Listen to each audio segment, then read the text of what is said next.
Chapter की शुरुआत में ही हम लोग मेन कैरेक्टर को गंदी तरह पिलते हुए देखते हैं। पता नहीं इसको क्या चुनमुचे कि ये डायरेक्ट एक लेजेंडरी ड्रैगन के साथ भिड़ने के लिए चला आया। खैर वो ड्रैगन बिल्कुल भी चिल गाय नहीं था, इसलिए वो मेन कैरेक्टर की चड्डी फाड़ देता है। मेन कैरेक्टर की पैंट गीली हो जाती है उस ड्रैगन को देख के और ड्रैगन उसके ऊपर अपने क्लॉ से अटैक करता है। तो फिर ये भाई साहब हमें अपना जीवन परिचय देते हैं कि इनका नाम लिन जीचेन है और ये दुनिया के नंबर 1 मेज है इस कल्टीवेशन की दुनिया में। और क्योंकि इसके पाप का घड़ा भर चुका है तो ये मरने के लिए रेडी है म्यूटेटेड बीस्ट के हाथों। खैर इसके आखिरी टाइम में भगवान इसके चोटों के ऊपर मलहम लगाने की जगह पे डायरेक्ट मोमोस की चटनी ही रगड़ देते हैं, क्योंकि अब यहाँ पे इसकी गर्लफ्रेंड आती है। हाँ मुझे पता है कि कई सारे कल्टीवेशन मानवा इसी तरीके से शुरू होते हैं और वो सिट होती हैं, पर ये वाली बढ़िया है, मैं गारंटी देता हूँ, क्योंकि ये बदला तब लेगा जब इसके पास सही मौका होगा। खैर इसकी गर्लफ्रेंड का नाम जान के क्या ही करोगे, लेकिन फिर भी जान लो इसकी गर्लफ्रेंड का नाम है जीजी और जीजी यहाँ पे इनके म्यूचुअल फ्रेंड के साथ आई है, फ्रेंड्स विद बेनिफिट्स। खैर ये भिखारी जीचन उन लोगों से मदद की भीख मांगता है। ये कहते हैं कि तुम दोनों यहाँ पे आ ही गए हो तो मेरी मदद ही कर दो। खैर जीजी जीचन की आखिरी सांस तक लेना चाहती थी इज्जत, तो ये जीचन से कहती है कि मैंने सोचा भी नहीं था कि मैं तुमसे एक छोटा सा काम कहूंगी कि मुझे पेंडेंट चाहिए तो तुम उसको ढूंढने के लिए यहाँ पे चले आओगे, वो भी इस घोंसले में, वो भी किसके, डिवाइन ड्रैगन के। और ये जीचन के हाथ को बड़े प्यार से उठाती है और उससे कहती है कि तुम काफी ज्यादा अच्छा इंसान हो, तुमने मेरी हर एक नीड को सेटिस्फाई किया, इसलिए मैं ये गिफ्ट भी ले रही हूँ। और इसकी स्टोरेज ले लेती है जिसके अंदर माल पड़ा है। इसको देख के मुझे बस एक ही बात याद आई, दुश्मन भले ही मिले हजार लेकिन बीवी ना मिले वही जो तुमने मन में सोचा। और लेने के बाद ये जीचन से कहती है कि मैं ये चीज कभी नहीं भूलूंगी, तुम मुझसे कितना ज्यादा नाइस थे। जीचन लोगों से पूछता है कि इसका क्या मतलब है भाई, तो ये उसके सामने शुरू हो जाते हैं, चुम्मा चाटी चालू हो जाती है भाई। जीचन लोगों से कहता है ठीक है समझ गया भाई, ओयो बुक करा लो, मुझे मत जलाओ, मुझे कोई फर्क नहीं पड़ता, मैं पहले भी वो सब कुछ कर चुका हूँ। साइड से ड्रैगन भी कहता है कि हमारे सालों को साले ओयो बुक नहीं करते और यहाँ पे जंगल में आके हुलुलुल करते हैं, ये साले मुझे जलाते हैं, साला मैं हजारों सालों से जिंदा हूं, अभी तक एक गर्लफ्रेंड नहीं बनी। और जीचन से कहती है कि मैं और तुम्हारा जीजा एक संग है, तो फिर तुम सर का दर्द हो तो हम तुम्हें बाय बाय कहने के लिए आए हैं। और ये उसके सामने चालू हो जाते हैं। वहीं पे ये रोते हुए अपने मन के अंदर सोचता है कि मैंने इन दोनों को अपनी फैमिली की तरह समझा, लेकिन किसने सोचा था कि ये साले मुझे ही धोखा देंगे। इसके बाद भाई साहब की आत्मा उनका शरीर छोड़ देती है और यहाँ पे एक प्लॉट ट्विस्ट होता है, क्योंकि हम लोग देखते हैं कि जीचन दोबारा जिंदा हो जाता है, वो भी टाइम में बैक मार के। इसके घड़ी चिल्ला चिल्ला के कह रहे थे कि उठ जा साले, सूरज सर पे है। तो ये भाई साहब सुबह जाग के उठते हैं, वो भी अपनी यूनिवर्सिटी के ड्रोम के अंदर। इन्हें सब कुछ याद था कि इनकी कैसे जलाई गई थी और इनका कैसे कटा था, बिल्कुल जादू की तरह। और इन्हें ये भी याद था कि ये असैसिन रियलम के बॉस के द्वारा मारे गए थे, वो भी ड्रैगन के पास एक पंजे के बराबर। इसके बाद अपनी स्टोरेज रिंग जो कि चुरा ली गई थी, बाकी सभी जो आर्टिफैक्ट होते हैं उन्हें ढूंढने लगता है, लेकिन इसे घंटा कुछ नहीं मिलता। इसके बाद इसकी नजर कैलेंडर के ऊपर पड़ती है तो दिनांक 7 अगस्त 2040 था और जीचन आगे से खुशी के मारे बौखला जाता है और चिल्लाते हुए कहता है कि ये उस दिन रिबॉर्न हुआ है गेम शुरू होने के 10 साल पहले, इसलिए जीचन बहुत ज्यादा लकी था। इसके बाद जीचन हमें बताता है कि ये रिबॉर्न होने से पहले 8 वेस्टलैंड के अंदर सुप्रीम डिवाइन आर्टिफैक्ट को ढूंढने के लिए गया हुआ था, जिसके लिए जीजी ने ही बोला था और इसने उन सभी पेंडेंट्स को ढूंढ लिया था, लेकिन वहां के ड्रैगन की वजह से ये मारा गया था। लेकिन कमाल की बात ये थी कि ये कहा जाता है कि उस डिवाइन आर्टिफैक्ट के अंदर इतना दम है कि वो तुम्हें दोबारा जिंदा कर सकता है, और ऑथर के प्लॉट का जादू चल गया तो ये दोबारा जिंदा हो गया, बाकी तुम्हें सेकंड चांस नहीं मिलेगा। इसके बाद ये आगे से जीजी और जीहुई को गरियाते हुए कहता है कि अच्छा हुआ कि मैंने वो पेंडेंट अपने गले में टांग लिया था घंटी के माफिक, नहीं तो साला रिंग में रखता तो वो दोनों उसे भी चुरा लेते, कमीने साले। स्टोरी बिल्डअप में थोड़ा सा टाइम लेती है, लेकिन जब ये शुरू होगी तो बहुत ज्यादा अच्छी रहेगी, मैं बता रहा हूँ स्टोरी काफी ज्यादा अच्छी है। नहीं तुम्हें क्या सच में लगता है कि मैं किसी अंडू पंडू मनवा पे इतने सारे जोक्स बनाऊंगा या फिर करूंगा कमेंट्री। इसके बाद लिजुई हमें यहाँ पे जीजी और जीहुई के बारे में बताता है कि वो उन दोनों को 10 साल से जानता है और यहाँ तक कि वो जीजी को 10 साल से प्यार कर रहा था और वो जीहुई को अपना भाई मानता था, लेकिन इसके बावजूद उन दोनों ने उसके पीठ पे खंजर भोंक दिया। यही नहीं, उसके जो भी एसेट्स, एलेक्सियर और ट्रेजर्स थे वो भी चुरा लिए और आखिर में उन्हीं की वजह से ये बीस्ट के हाथों मारा भी गया। लेकिन भगवान ने इसकी उंगली नहीं छोड़ी है तो ये कसम खा लेता है कि उन दोनों की कह के लेगा, लेकिन टाइम आने पे। इसके बाद इसे क्रेजी बिच की तरफ से कॉल आता है, तो ये कॉल को रिसीव करते कहता है हाउ क्रेजी बिच कैसी हो। इस पे क्रेजी बिच आगे से कहती है कि ये गया तिले ने कल हमने मिनी हॉटपॉट खाया था ना, मैं तुम्हें कुछ बताना चाहती हूँ, जरा पैर संभाल के, तुम्हें झटका भी लग सकता है,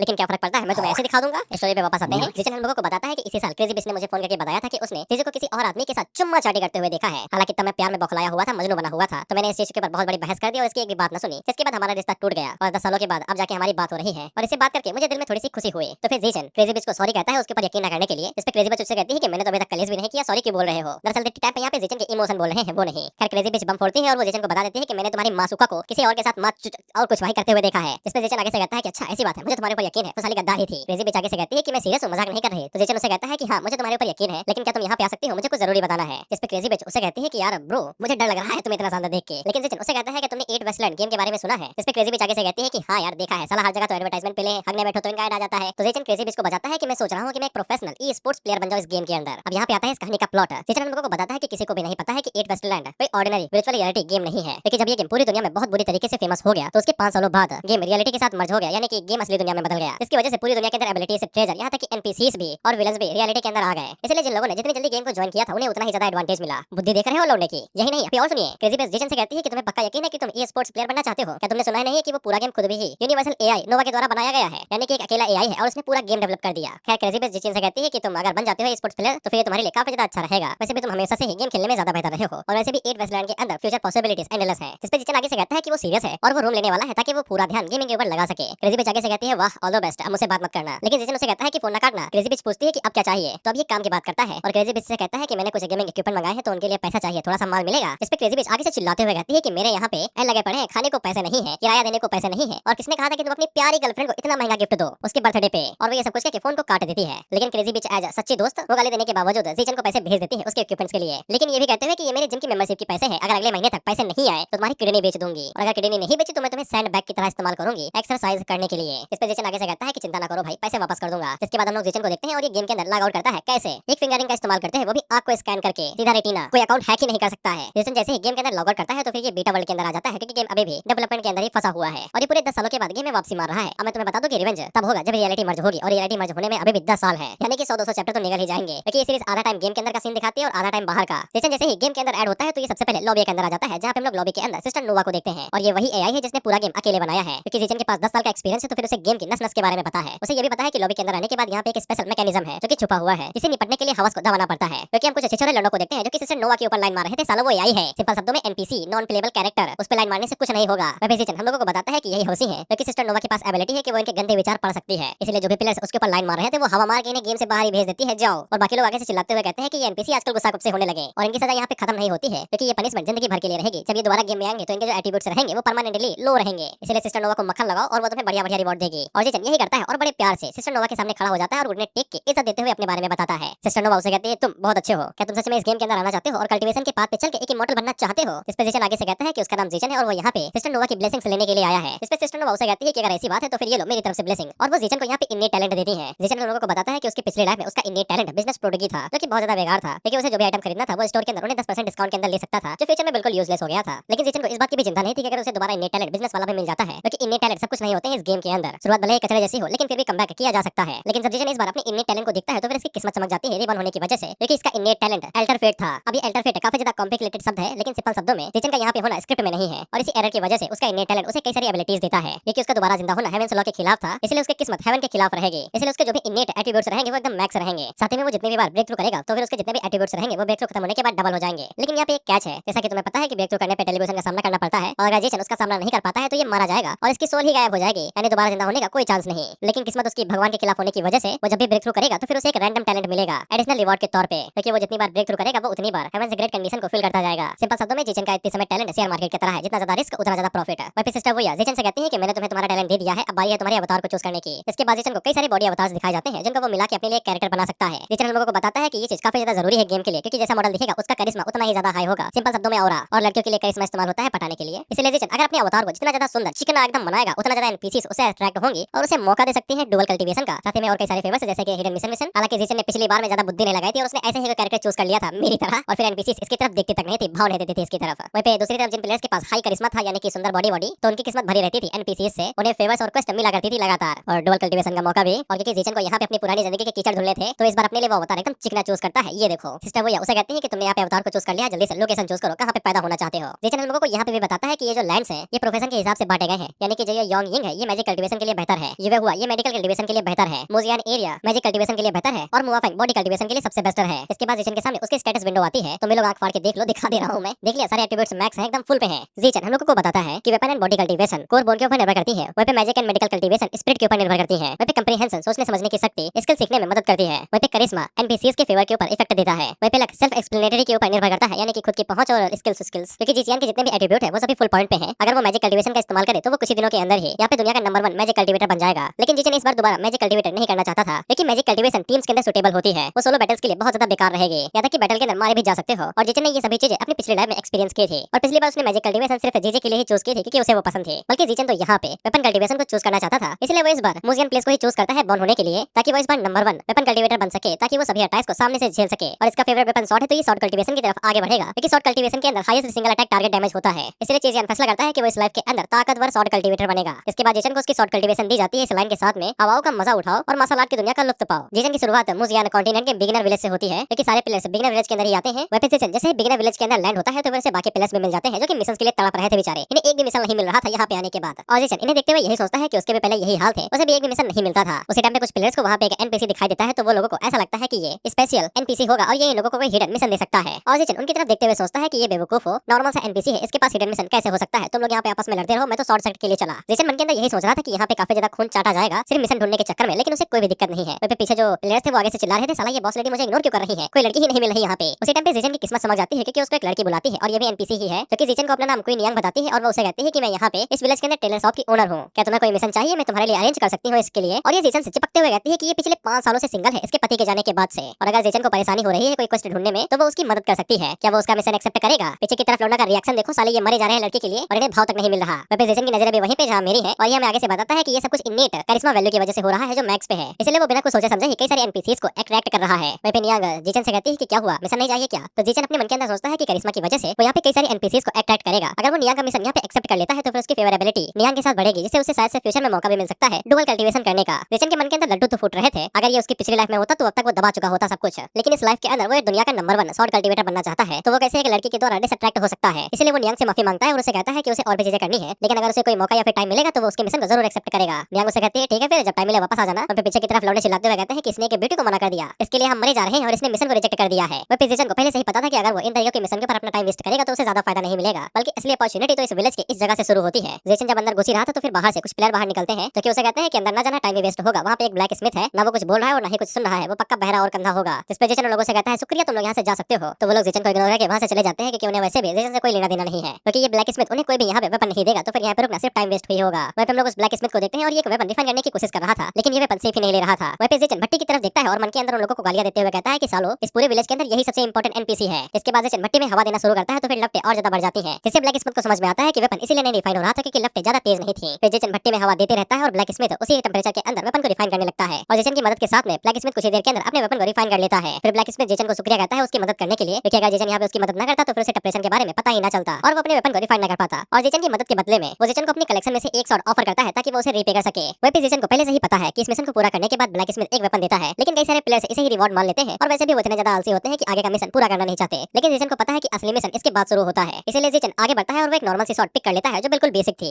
स्ट्रेंथ पॉइंट सिर्फ 3 थे। तो ब्लैक स्मिथ जेचन से कहता है कि तुमने काफी अच्छी शॉट चूज की है, तो फिर मैं तुम्हें एक और मौका देता हूँ। और वो जेचन से कहता है कि अगर तुम मेरे लिए ग्रीन पिट वाइपर से यानी सांपों से उनके जहरीले दांत लेके आओगे वो भी 10, तो फिर मैं तुम्हें एक और मौका दूंगा। जेचन इस मिशन को भी एक्सेप्ट कर लेता है क्योंकि इसी के बाद उसे इनविटेशन मिलेगा शॉर्ट सेक्टर का और इसी जगह से उसकी कल्टीवेशन जर्नी शुरू होगी। जिसके बाद जब वो शॉर्ट लेके उस ब्लैक स्मिथ की शॉप से बाहर निकलता है तो वो सभी लोग देख के हैरान हो जाते हैं और कहते हैं कि इसे वेपन कहां से मिल गया। तो जेचन लोगों को बताता है कि उस बेचारे का दिल टूट गया था, उसकी गर्लफ्रेंड उसे छोड़ के चली गई, तो मैंने उसे थोड़ा सा सपोर्ट दिया और उसने मुझे वेपन दे दिया, तुम लोग ट्राई करो शायद से तुम्हें भी कोई वेपन मिल जाए। सभी प्लेयर्स अपने मन के अंदर ये सभी इंसान है ठीक है जो प्लेयर्स हैं, एनपीसी नहीं है। ये सभी प्लेयर्स काफी ज्यादा खुश हो जाते हैं कि इतनी सिंपल चीज के बदले में उन्हें वेपन मिल जाएगा। इसके बाद वो शॉप के अंदर घुसते हैं और ब्लैक स्मिथ को दिमाग चाटने लगते हैं, ये कहते हुए कि तुम रिलेशनशिप के बारे में भूल जाओ, मैं तुम्हें कहानियां सुनाता हूं। और वो अपनी कहानी सुनाता है चीटी चढ़ी पहाड़ पे नीचे गिर के मर गई, जिस पे ब्लैक स्मिथ का सर घूम जाता है, जिसके बाद वो हथौड़ा उठा के उस प्लेयर के सर के ऊपर दे मारता है। तो बाकी प्लेयर्स अपना सर बचा के वहां से भाग लेते हैं। ये कहते हुए किसका दिमाग ही खराब हो गया है, ऐसे वो शॉट चुरा ले गया होगा। इसके बाद हम लोग जेचन को देखते हैं जो कि जंगलों में आ जाता है ताकि वो वाइपर को ढूंढ सके, और क्योंकि ये जगह स्पेशलाइज्ड वाइपर्स के लिए ही बनी हुई थी तो जेचन जैसे ही वहां पे एंटर होता है तो उसके ऊपर एक ग्रीन पिट वाइपर अटैक कर देता है। जैसा कि हमें पता है कि जेचन इतने समय काफी ज्यादा पावरफुल है बिगिनर लेवल पे, तो वो आसानी के साथ वाइपर के ऊपर अटैक करता है और उसके छोटे छोटे टुकड़े कर देता है। और ग्रीन पिट वाइपर को मारने के बदले में जेचन को स्किल मिलती है जो कि स्नेक वेनम था और साथ ही में 3 कल्टीवेशन पॉइंट। साथ ही में जब जेचन वहां पे ग्रीन पिट वाइपर को मारता है तो फिर उसे नॉर्मल ग्रेड के green viper bow, green viper sword और एक स्नेक स्किन स्टोरेज बैग। जेचन ड्रॉप आइटम्स को देख के काफी ज्यादा हैरान हो गया था क्योंकि उसने एक नॉर्मल सा सांप ही तो मारा था, वो भी नॉर्मल लेवल का, तो फिर उसे इतने ज्यादा आइटम नहीं मिले थे। लेकिन उसे बाद में समझ में आ जाता है कि ये उसके इननेट लक की वजह से हो रहा है जो मैक्स है। इससे जेचन को समझ में आ जाता है कि अब तो पैसा वसूलने का टाइम आ चुका है। इसके बाद वो अपनी स्वॉर्ड को उठाता है और उसे जितने भी सांप दिखाई देते हैं वो एक एक करके उन्हें मौत के घाट उतार देता है ताकि बस वो ये चेक कर सके कि उसे कितने ज्यादा इक्विपमेंट मिल सकते हैं। इसके बाद अगला सीन कुछ घंटों की बात का होता है और हम लोग देखते हैं कि जब जेचन बाहर निकलता है तो फिर उसकी पीठ के ऊपर एक बहुत बड़ी बोरी थी क्योंकि इसने कई सारे आइटम्स कलेक्ट किए हैं। अब इसका यहाँ पे ये काम खत्म होता है तो ये भागते हुए ब्लैक स्मिथ के पास आता है और उसको 10 पिट वाइपर्स के दांत दे देता है। ब्लैक स्मिथ उन दांतों को चेक करता है, जिसके बाद वो अपने पास से एक लेटर निकालता है और वो जेचन को देते हुए कहता है कि ये वो अपॉर्चुनिटी है जिसके बारे में मैं बात कर रहा था। जेचन उस लेटर की तरफ देखता है तो फिर ये शॉर्ट सेट को जॉइन करने के लिए काफी ज्यादा जरूरी आइटम था और वो ब्लैक स्मिथ से पूछता है कि मेरे अलावा क्या किसी और ने इस इनविटेशन को एक्सेप्ट किया है। ब्लैक स्मिथ उसे बताता है कि सिर्फ एक वही है जिसको ये इनविटेशन मिला है, बाकी और किसी ने अभी तक कोई मिशन ही नहीं किया है, तो फिर उनके पास ये इनविटेशन नहीं है। जिस पे जेचन काफी ज्यादा खुश हो जाता है क्योंकि उसको यही चाहिए था कि सिर्फ वही सबसे पहले इस शॉर्ट सेट के इनविटेशन को ले सके, क्योंकि वो नौसिखिया नहीं है, उसके पास पहले से ही काफी ज्यादा एक्सपीरियंस है, इसलिए वो जल्दी जल्दी से शॉर्ट सेट की तरफ निकल लेता है। लेकिन शॉर्ट सेट में जाने से पहले वो मार्केट में जाता है जहाँ पे वो सबसे पहले जो भी आइटम कलेक्ट किया था उसको हायर प्राइस में बेचने लगता है और उसने बोर्ड के ऊपर लिख दिया था कि जो भी इसके ज्यादा पैसे देगा उसे ही वो मिलेगा। जिसके बाद वहाँ पे बोली लगाना शुरू होता है, कोई 500 देता है, कोई 1000, कोई 1800, कोई 50,000। लेकिन तभी वहाँ पे एक लड़कियों का ग्रुप आता है जिनमें से एक लड़की उस बो के लिए 50,000 देती है। वो सभी लोग आगे से हैरान हो जाते हैं और कहते हैं कि ये तो पक्का किसी गिल्ड से होगी। वो लड़की जेचन से कहती है कि पेमेंट कैश में होगी, जल्दी से अपना नंबर लो, मैं ट्रांसफर कर देती हूँ। जेचन मन के अंदर सोचता है कि यही तो चीज चाहिए थी, लेकिन अभी साइड से एक और बंदा चिल्लाते हुए कहता है कि वो इस बो के 60,000 देगा। जिसके बाद वो अपना नाम बताता है और उन्हें ये भी बताता है कि वो वॉन सी गिल्ड का प्रेसिडेंट है। ये अपना नाम वैंग बताता है और मन के अंदर सोचता है कि जेचन कोई नॉर्मल बंदा नहीं है जो गेम के लॉन्च होने के पहले दिन ही यहाँ पे एक बो ले आया। अगर ये जेचन को अपनी साइड में ले लेता है तो फिर जेचन इसके लिए काम करेगा और इसे काफी ज्यादा फायदा होगा। वहाँ पे सभी लोगों को वॉन सी गिल्ड के बारे में पता था कि ये काफी ज्यादा फेमस गिल्ड थी। जेचन आगे से अपना परिचय देता है और हम लोगों को बताता है कि ये अपनी पिछली लाइफ में भी इसे टकराया था क्योंकि लीडर बोर्ड के अंदर ये टॉप 10 के अंदर था। हालांकि जेचन ने उसे उस लाइफ के अंदर तो मना कर दिया था, लेकिन उसको मना करने की वजह से वैंग ने जेचन के ऊपर दुश्मनी रखा ली थी, जिसकी वजह से जेचन को काफी ज्यादा नुकसान हुआ था और उसे कई सारे ट्रेजर मिलते मिलते रह गए थे। इसलिए वो इस लाइफ में इसे दुश्मन बिल्कुल भी नहीं बनाना चाहता है। इसके बाद वैंग जेचन से कहता है कि तुम इसे बेच रहे हो, उसका मतलब यही है कि तुम्हें पैसे चाहिए शादी के लिए, तो मैं तुम्हें पैसे देता हूँ ना और हम तुम्हारे नए दोस्त भी बन जाएंगे। जिस पे जेचन आगे से कहता है कि इसकी कोई जरूरत नहीं है, बस वो यहाँ पे अपने आइटम को बेच रहा है और अगर उसको ये वेपन चाहिए तो फिर वो खरीद सकता है। इसके लिए वैंग मान जाता है और वो जेचन से वो खरीदने ही वाला था, ये कहते हुए कि हमें तुम जैसे लोगों की जरूरत है, हमारे गिल्ड में आना चाहोगे। लेकिन उसी टाइम पे वो लड़की आगे से बोली बढ़ा देती है, कहती है कि 70,000। वैंग आगे से कहता है लाख, तो ये कहती है 2 लाख। वैंग कहता है 2.5 लाख, तो ये कहती है 3 लाख। और जेचन मन के अंदर सोचता है मुझे नहीं पता कि ये लड़की कौन से गिल्ड से है, लेकिन कोई नॉर्मल पोंगो गिल्ड से नहीं है जो कि यहाँ पे सीधा वैंग का सामना कर रही है। शायद से मैं इसका इस्तेमाल कर सकता हूँ हूँ यहाँ पे वैंग को स्कैम करने के लिए। जिसके बाद ये लड़की आगे से डायरेक्ट चौका ही मार देती है ये कहते हुए 5 लाख। और वैंग के अंदर इतना गुदा नहीं था कि वो डायरेक्ट एक नॉर्मल से बो के लिए यहाँ पे 5 लाख दे सके, इसलिए वो धमकी धमकी पे आ जाता है और उस लड़की से कहता है कि तुम हमारे खिलाफ जाने की बगावत कर रही हो। वह लोग आगे से कहते हैं कि पता नहीं ये साले कौन इतने अमीर है कि एक नॉर्मल से वेपन के लिए भी यहाँ पे 5 लाख देने को तैयार है। जिस पे ये लड़की वैंग को उंगली करते हुए कहती है कि जो भी यहाँ पे ज्यादा बोली लगाएगा उसी को ये वो मिलेगा। अगर तुम्हारे अंदर हिम्मत नहीं है ज्यादा बोली लगाने का तो फिर यहाँ से दफा हो जाओ। और वो मन के अंदर सोचती है मुझे घंटा फर्क नहीं पड़ता कि तुम वहाँ से गिल्ड से हो, मेरे सामने बस तुम एक कीड़े हो कीड़े। जिस पे वैंग भी वहाँ से जाने लगता है। ये कहता है कि मुझे इसकी जरूरत नहीं है और वैसे भी वो यहाँ पे 5 लाख किसी बिगिनर इक्विपमेंट के ऊपर बिल्कुल भी खर्च नहीं करेगा। लेकिन जीचन यहाँ पे वैंग को रोक लेता है और उसे कहता है कि मैंने आपका नाम काफी ज्यादा सुना है, इसलिए अगर वैंग यहाँ पे 5 लाख इस बो के लिए देने को राजी है तो फिर उसको ये बो दे देगा वो। इसके लिए वैंग मान जाता है और वो जल्दी से उस बो को खरीद लेता है। ये मन के अंदर सोचते हुए कि ये तो काफी ज्यादा अच्छी बात है। और वो जीचन से कहता भी है कि अगर तुम्हें किसी भी चीज की जरूरत हो तो फिर हमारे गिल्ड में आ जाना। जिसके बाद वो उसका नंबर मांगता है और उसे पैसे ट्रांसफर कर देता है। वह पैसे मन के अंदर सोचता है कि मैंने फ्यूचर के लिए तो इसके ऊपर काफी ज्यादा अच्छा इंप्रेशन छोड़ दिया है। और वैंग वहाँ से खुशी खुशी चला जाता है ये कहते हुए कि तुमने काफी अच्छा काम किया जो हमारे खिलाफ नहीं गए। उम्मीद करता हूँ कि तुम फ्यूचर में हमें ज्वाइन करने के बारे में सोचोगे। वह जीचन तो मन के अंदर सोचता है कि 5 लाख रुपए एक बो के ऊपर वेस्ट करना काफी ज्यादा बुरी बात है, लेकिन तुम बहुत बुरी तरीके से स्कैम हो गए हो। दरअसल बो के अंदर जो पॉइजन है वो लिमिटेड मात्रा में है, 4 से 5 बार इस्तेमाल करने के बाद वो एक नॉर्मल बो बन जाएगा, उसका जो इफेक्ट है वो खत्म हो जाएगा।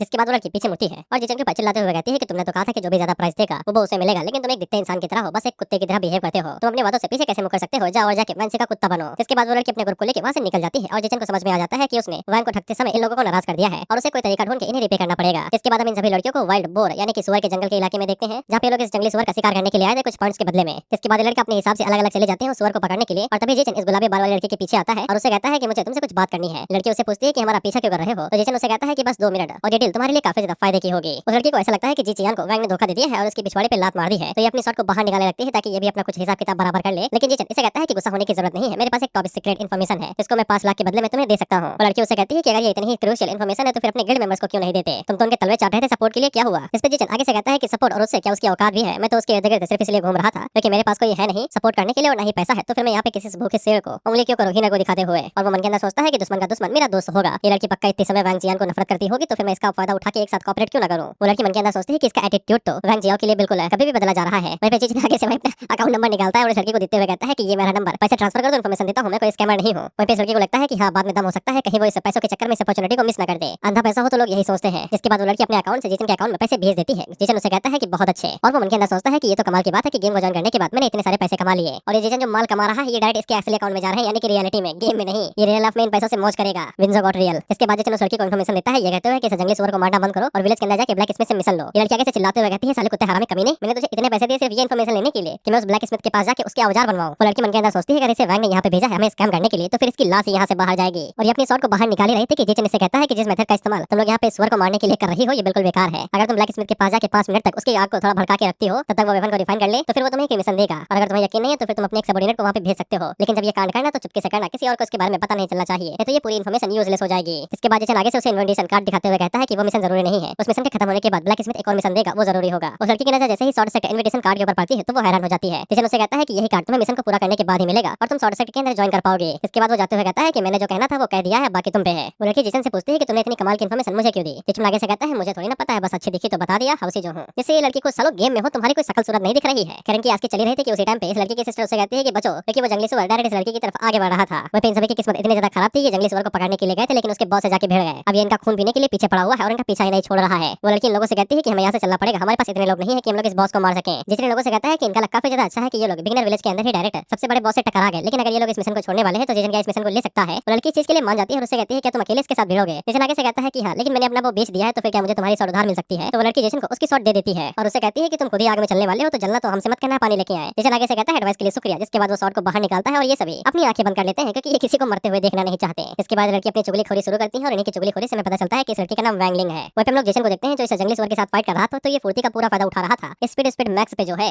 ये सुअर इसे पकड़ भी नहीं पा रहा था और जीचन इसके अटैक करने से पहले ही वहां से हट जा रहा था। जीचन का मौका मिलते ही वो उसके ऊपर शॉट से अटैक करता है, लेकिन सुअर की चमड़ी सख्त होने की वजह से शॉट का कुछ ज्यादा असर नहीं होता है और वो अटैक को आसानी के साथ एब्जॉर्ब कर लेता है। जिसके बाद वो जीचन के ऊपर हेड से अटैक करता है और उसे ऊपर उठा देता है। वहीं पे जीचन इस सुअर की चमड़ी को देख के हैरान ही हो गया था क्योंकि इतने बड़े शॉट स्लैश के बावजूद इसकी एचपी गिरी तक नहीं थी। इसलिए जीचन को समझ में आ जाता है कि डायरेक्ट फाइट करने से कुछ भी नहीं होगा, उसे चालाकी से काम करना पड़ेगा। इसके बाद वो जंगली सुअर को दिखाता है कि वो भाग रहा है और वहां से भागते हुए चट्टान की तरफ आगे जाने लगता है। वहीं पे लड़कियों को ऐसा लग रहा था कि जीचन की फट चुकी है, अब वो अपना कच्चा बचाए भाग रहा है। वैंग लिंग आगे से कहती है कि पता नहीं इससे किसने कहा था कि जाके उस सुअर से जाके भिड़ जाओ जबकि खुद बिगिनर लेवल पे हो, अब ये मरेगा तो इसमें हमारी गलती नहीं है। वहीं पे हम लोग जीचन को देखते हैं और जब ये चट्टान के पास आता है तो ये चट्टान के ऊपर चढ़ के पीछे की तरफ गुलाटी मार देता है, जिससे वो सुअर डायरेक्ट चट्टान से टकराता है और इसका साथ धड़ाम से लड़ता है और इसे 50 का डैमेज पड़ता है। और क्योंकि इसके पास बुद्धि की कमी थी तो ये चट्टान से गुस्सा के सीधा उसे के ऊपर धड़ाधड़ अपना सर देके मारने लगता है और इसे 18-20 के करके डैमेज लगने लगते हैं। इस पे ये लड़की आगे से हैरान होकर कहती है कि यही करना था क्या, हमें तो पता ही नहीं था, हमारी तो टांगे भी फ्लेक्सिबल है। जब जंगली सुअर का टाइम आ जाता आता है कटने का तो जेसन साइड से बाहर निकलता है और कहता है कि यही मौका है। इसके बाद वो धड़ाधड़ उसके ऊपर क्रिटिकल स्टाइल्स मारते रहता है, इससे जंगली सुअर को 8 करके डैमेज लगते ही रहते हैं। लेकिन तभी जंगली सुअर कहता है कि बस। इसके बाद वो सीधा जेसन की तरफ आगे बढ़ता है और उसके ऊपर अटैक कर देता है, लेकिन जेसन उसके अटैक को डॉज करता है जो कि सीधा खाने वाला मूव था। इसके बाद जेसन गोल गोल घूमने लगता है तो जंगली सुअर भी उसकी तरफ गोल गोल घूमता है और जेसन के पास तो बुद्धि बहुत है, इसलिए वो चक्कर से बीच में आ जाता है और सुअर के दांत के ऊपर अटैक करके उसका दांत काट देता है, जिससे इसका एचपी बार अब सीधा लास्ट पे आ गया था। और जेसन इसी का फायदा उठाते हुए इसके पीछे से इसके सर के ऊपर छलांग मारता है और अपनी स्वॉर्ड सुअर के भेजे के अंदर घुसा के उसे आखिर में मार ही देता है। जेसन जैसे वो जंगली सुअर को मारता है तो फिर उसे कल्टीवेशन पॉइंट मिलते हैं और जेसन की रिफाइनिंग की फर्स्ट स्टेज पे आ जाता है, यानी कि जेसन अब ऑफिशियली एक कल्टीवेटर बन चुका है। इसके बाद जेसन के जो इन्हीं टैलेंट थे वो काम करना शुरू करते हैं और इसे एक टैलेंट मिलता है जो कि सीड ऑफ वाइटैलिटी था, जिससे इसकी वाइटैलिटी 10% से बढ़ जाएगी और इस वाइटैलिटी की वजह से जेसन की जो हेल्थ है यानी कि उसका एचपी बार वो दुगना हो गया है। बाकी कल्टीवेटर जो कि रिफाइनिंग स्टेज पे होते हैं उनकी एचपी 1000 के आसपास होती है, लेकिन वहीं पे जेसन की 2000 के आसपास होगी और ये उसके जैसे फट्टू बंदे के लिए काफी ज्यादा अच्छा टैलेंट है, क्योंकि इसकी किस्मत भगवान के खिलाफ होने की वजह से खतरा भी इसके ऊपर डबल है। इसके बाद गेम का सिस्टम उसके पास आता है और उससे पूछता है कि तुमने जंगली सुअर को मार दिया है, क्या तुम इस बारे में पूरी दुनिया को बताना चाहोगे? जेसन आगे से कहता है कि छुपाने का क्या ही फायदा, बता दो। इसके बाद गेम सभी प्लेयर्स को बता देता है कि जेसन ने यहाँ पे बिगनर विलेज के बोर किंग को मार दिया है, जिसको रिवार्ड के तौर पे 200 पॉइंट मिले और काफी सारी चीजें भी। और वो सभी लोग मन के अंदर सोचते हैं कि ये कौन सा बंदा है भाई, ऐसा कौन प्रो आ गया जो कि गेम के पहले ही दिन यहाँ पे विलेज के बॉस किंग को मार दे रहा है। इसके बाद वैंगलिंग को भी पता चलता है कि जेसन का नाम जेसन है। इसके बाद जेसन की नजर ड्रॉप आइटम्स के ऊपर पड़ती है तो फिर वहाँ पे स्पिरिचुअल ग्रेड के क्रिम्सन क्लाउड स्वॉर्ड थी, इल्यूमिनाटी स्टफ था और साथ ही में एक स्पिरिचुअल ग्रेड की टेक्निक शैडो स्टेप और साथ ही में सोना चांदी। और इतने सारे ड्रॉप आइटम मिलते नहीं है, लेकिन जेसन के इनेट लक की वजह से ये काफी ज्यादा बढ़ जाता है। लेकिन जैसा कि हमें पता है कि इसकी किस्मत जितनी अच्छी उतनी खराब भी, तो इसका पहला टेलीविजन 30 मिनट के बाद होने वाला था, क्योंकि अल्टरफेट का साइड इफेक्ट था और अगर ये टेलीविजन को सर्वाइव नहीं कर पाता है तो फिर इसकी सोल टाटा बाय बाय, इस दुनिया से गायब। इसलिए जेसन सारा सामान उठाता है और पोटली के अंदर भर के सेट की तरफ आगे बढ़ने लगता है ताकि ये कोई एक्सपर्ट ढूंढ सके जो इसकी मदद करेगा टेलीविजन को सर्वाइव करने में। वैंगलिंग जेसन के सामने आती है और जैसे मधुमक्खियां फूलों की तरह मंडराती है, अब ये भी जेसन की तरफ मंडरा रही थी और उसे कहती है कि हम लोग दोस्त बन जाते हैं, फ्यूचर में काफी सारे इक्विपमेंट अदला बदली करेंगे। जेसन उसे अपनी आईडी देता है और उसे कहता है कि हां मुझे फ्रेंड लिस्ट के अंदर ऐड कर लेना, जिसके बाद वो वहां से भाग जाता है। इस पे वैंगलिंग भी हैरान होती है कि ये इतना अजीब है क्या, ये इतनी तेजी से हमारी तरफ से क्यों भाग रहा है, क्या हम इसे कच्चा खा जाएंगे। अगला सीन 25 मिनट के बाद का होता है। हम लोग जेसन को देखते हैं जो कि सेट एंट्रेंस पे पहुंच चुका था। अब इसको यहाँ पे बस एक एक्सपर्ट ढूंढना था जो इसे डिसेबल के तौर पे लेगा और इसकी मदद करेगा इलेक्ट्रिक टेलीविजन को सर्वाइव करने में। इसके बाद जेसन भागते हुए सेट के अंदर जाता है तो सभी लोग इसे देख के हैरान हो जाते हैं, ये सोचते हुए कि ये इतनी तेज से क्यों भाग रहा है, क्या रिकॉर्डिनेशन इसके पीछे पड़ा है। वहाँ पे टेलीविजन जेसन का पीछा करते करते सेक्टर तक आ जाता है। वहाँ पे सभी लोगों को भी दिखाई देता है कि टेलीविजन यहाँ पे आ चुका है, यानी कि कोई ब्रेक थ्रू करने वाला है। जिसके बाद हम लोग सेक्टर की मास्टर को देखते हैं और ये फीमेल थी तो समझ गए होगे कि बॉडी कितनी कमाल की होगी, क्योंकि ऑथर लड़की है। ही नो अबाउट मेंस नीड। वहाँ पे सेक्टर लीडर लोगों से पूछती है कि ये क्या हुआ, यहाँ पे टेलीविजन कौन ला रहा है, और वो सभी एल्डर से पूछती है कि किसी का डिसाइपल यहाँ पे ब्रेक थ्रू करने वाला है। तो वो सभी एल्डर्स आगे से कहते हैं कि नहीं, हमने इस बारे में कभी भी नहीं सुना है कि किसी का डिसाइपल भी अभी यहाँ पे। वहाँ पे लोगों को जेसन की आवाज सुनाई देती है जो कि चिल्ला चिल्ला के कह रहा था कि तुम्हारा नया डिसाइपल अभी यहाँ पे सेक्टर पे आया है और कोई तो मेरी मदद करो भाई इस टेलीविजन को सर्वाइव करने में। उसी टाइम पे लाइटिंग टेलीविजन जेसन के ऊपर लैंड होता है तो जेसन जल्दी से इनविटेशन कार्ड दिखाता है और लोगों से कहता है कि मास्टर प्लीज मेरी मदद करो। जेसन को अच्छे से पता है कि वो अपनी करंट एबिलिटीज के साथ कभी भी इस हेवनली टेलीविजन को सर्वाइव नहीं कर पाएगा। अगर उनमें से कोई एक मास्टर उसे बचा लेता है तो ही उसके जिंदा रहने के चांस है। तो हम लोग देखते हैं कि सेक्टर लीडर आगे बढ़ती है और वो जेसन की मदद करती है। इससे जेसन के ऊपर एक बैरियर आ जाता है और वो सक्सेसफुली हेवनली टेलीविजन को सर्वाइव कर जाता है। सभी एल्डर्स आगे से कहते हैं कि रिफाइनिंग स्टेज में होने के बावजूद हेवनली टेलीविजन को अट्रैक्ट करना ये बच्चा कोई ऑर्डिनरी नहीं है, ये मैं पहली बार देख रहा हूँ। सभी एल्डर्स को ऐसा लगता है कि अगर ये उनके सेक्टर में रहता है तो ये उनके सेक्टर का नाम रोशन करेगा। इसलिए वो सभी एल्डर्स जेसन को एकदम घेर लेते हैं और उसे कहते हैं कि तुम मेरे डिसाइपल बनना चाहोगे। एक फीमेल एल्डर उसे कहती है कि अगर तुम मेरे डिसाइपल बनते हो तो फिर मैं तुम्हें सारी रिसोर्सेज दूंगी। एक एल्डर उसे कहता है कि मेरे पास कई सारे फीमेल कल्टीवेटर्स हैं, तुम्हारी किस्मत खुल जाएगी अगर तुम मेरे डिसाइपल बनते हो। और ये सभी एल्डर्स आपस में ही लड़ने लगते हैं जेसन को लेके। और जेसन मन के अंदर सोचता है कि ऐसा लगता है कि मेरी किस्मत खुल चुकी है, साला ये आपस में ही लड़ रहे हैं, लेकिन इसके बावजूद वो यहाँ पे कोई भी बेवकूफी नहीं कर सकता है, नहीं तो उसका इंप्रेशन इन लोगों के सामने खराब हो जाएगा। लेकिन उसी टाइम पे सेक्टर लीडर आगे बढ़ती है जो कि उन लोगों से कहती है कि मैं इसको अपने डिसाइपल के तौर पे लेना चाहती हूँ। इस पे वो सभी एल्डर्स मन के अंदर सोचते हैं कि अगर मास्टर यहाँ पे इसे अपने डिसाइपल बनाने चाहती है तो फिर हमारे पास चांस ही नहीं है। इसके बाद सेक्टर लीडर जेसन से पूछती है कि तुम मेरे डायरेक्ट डिसाइपल बनना चाहोगे इनर हॉल में आके कल्टीवेट करने के लिए। सिस्टम जेसन को बताता है कि तुमने ग्रेटेस्ट अपॉर्चुनिटी सेक्टर के अंदर ट्रिगर की है, यानी आंसर के करंट लीडर तुम्हें अपना डायरेक्ट डिसाइपल बनाना चाहती है, क्या तुम्हें ये एक्सेप्ट करना चाहते हो? वैसे सेक्टर लीडर का नाम लेंग यांग फी है, लेकिन हम इन्हें मास्टर ही बुलाएंगे। जेसन मन के अंदर सोचता है कि ये तो जैकपॉट है, जैकपॉट। सेक्टर लीडर का डायरेक्ट डिसाइपल ऑफ कोर्स मैं इसे एक्सेप्ट करूंगा। इसके बाद वो अपना सर झुका के फियान को अपना मास्टर मान लेता है और उसे ग्रीटिंग्स देता है। इस पे मास्टर उसे कहते हैं कि अब से तुम मेरे डिसाइपल और तुम इनर हॉल के अंदर कल्टीवेट करोगे। इनर हॉल काफी ज्यादा अच्छी जगह है क्योंकि वहां पे स्पेशल एनर्जी डेंस रहती है। वहीं पर लोग इस हरामी को देखते हैं और ये अपनी हरकतें शुरू कर देता है। ये अपनी मास्टर के पैरों से चिपकते हुए कहता है कि ये बिग एंड थिक लेग्स, इनके साथ लिपटने में मजा ही कुछ और है। और वो मन के अंदर सोचता है कि अब से मैं इन्हीं के सहारे हूँ। चाइनीज रीति रिवाजों के हिसाब से कोई अगर टांग पकड़ के इस तरीके से लटके तो इसका मतलब ये है कि वो उसके भरोसे है, यानी कि जेसन मास्टर की छत्र छाया में है।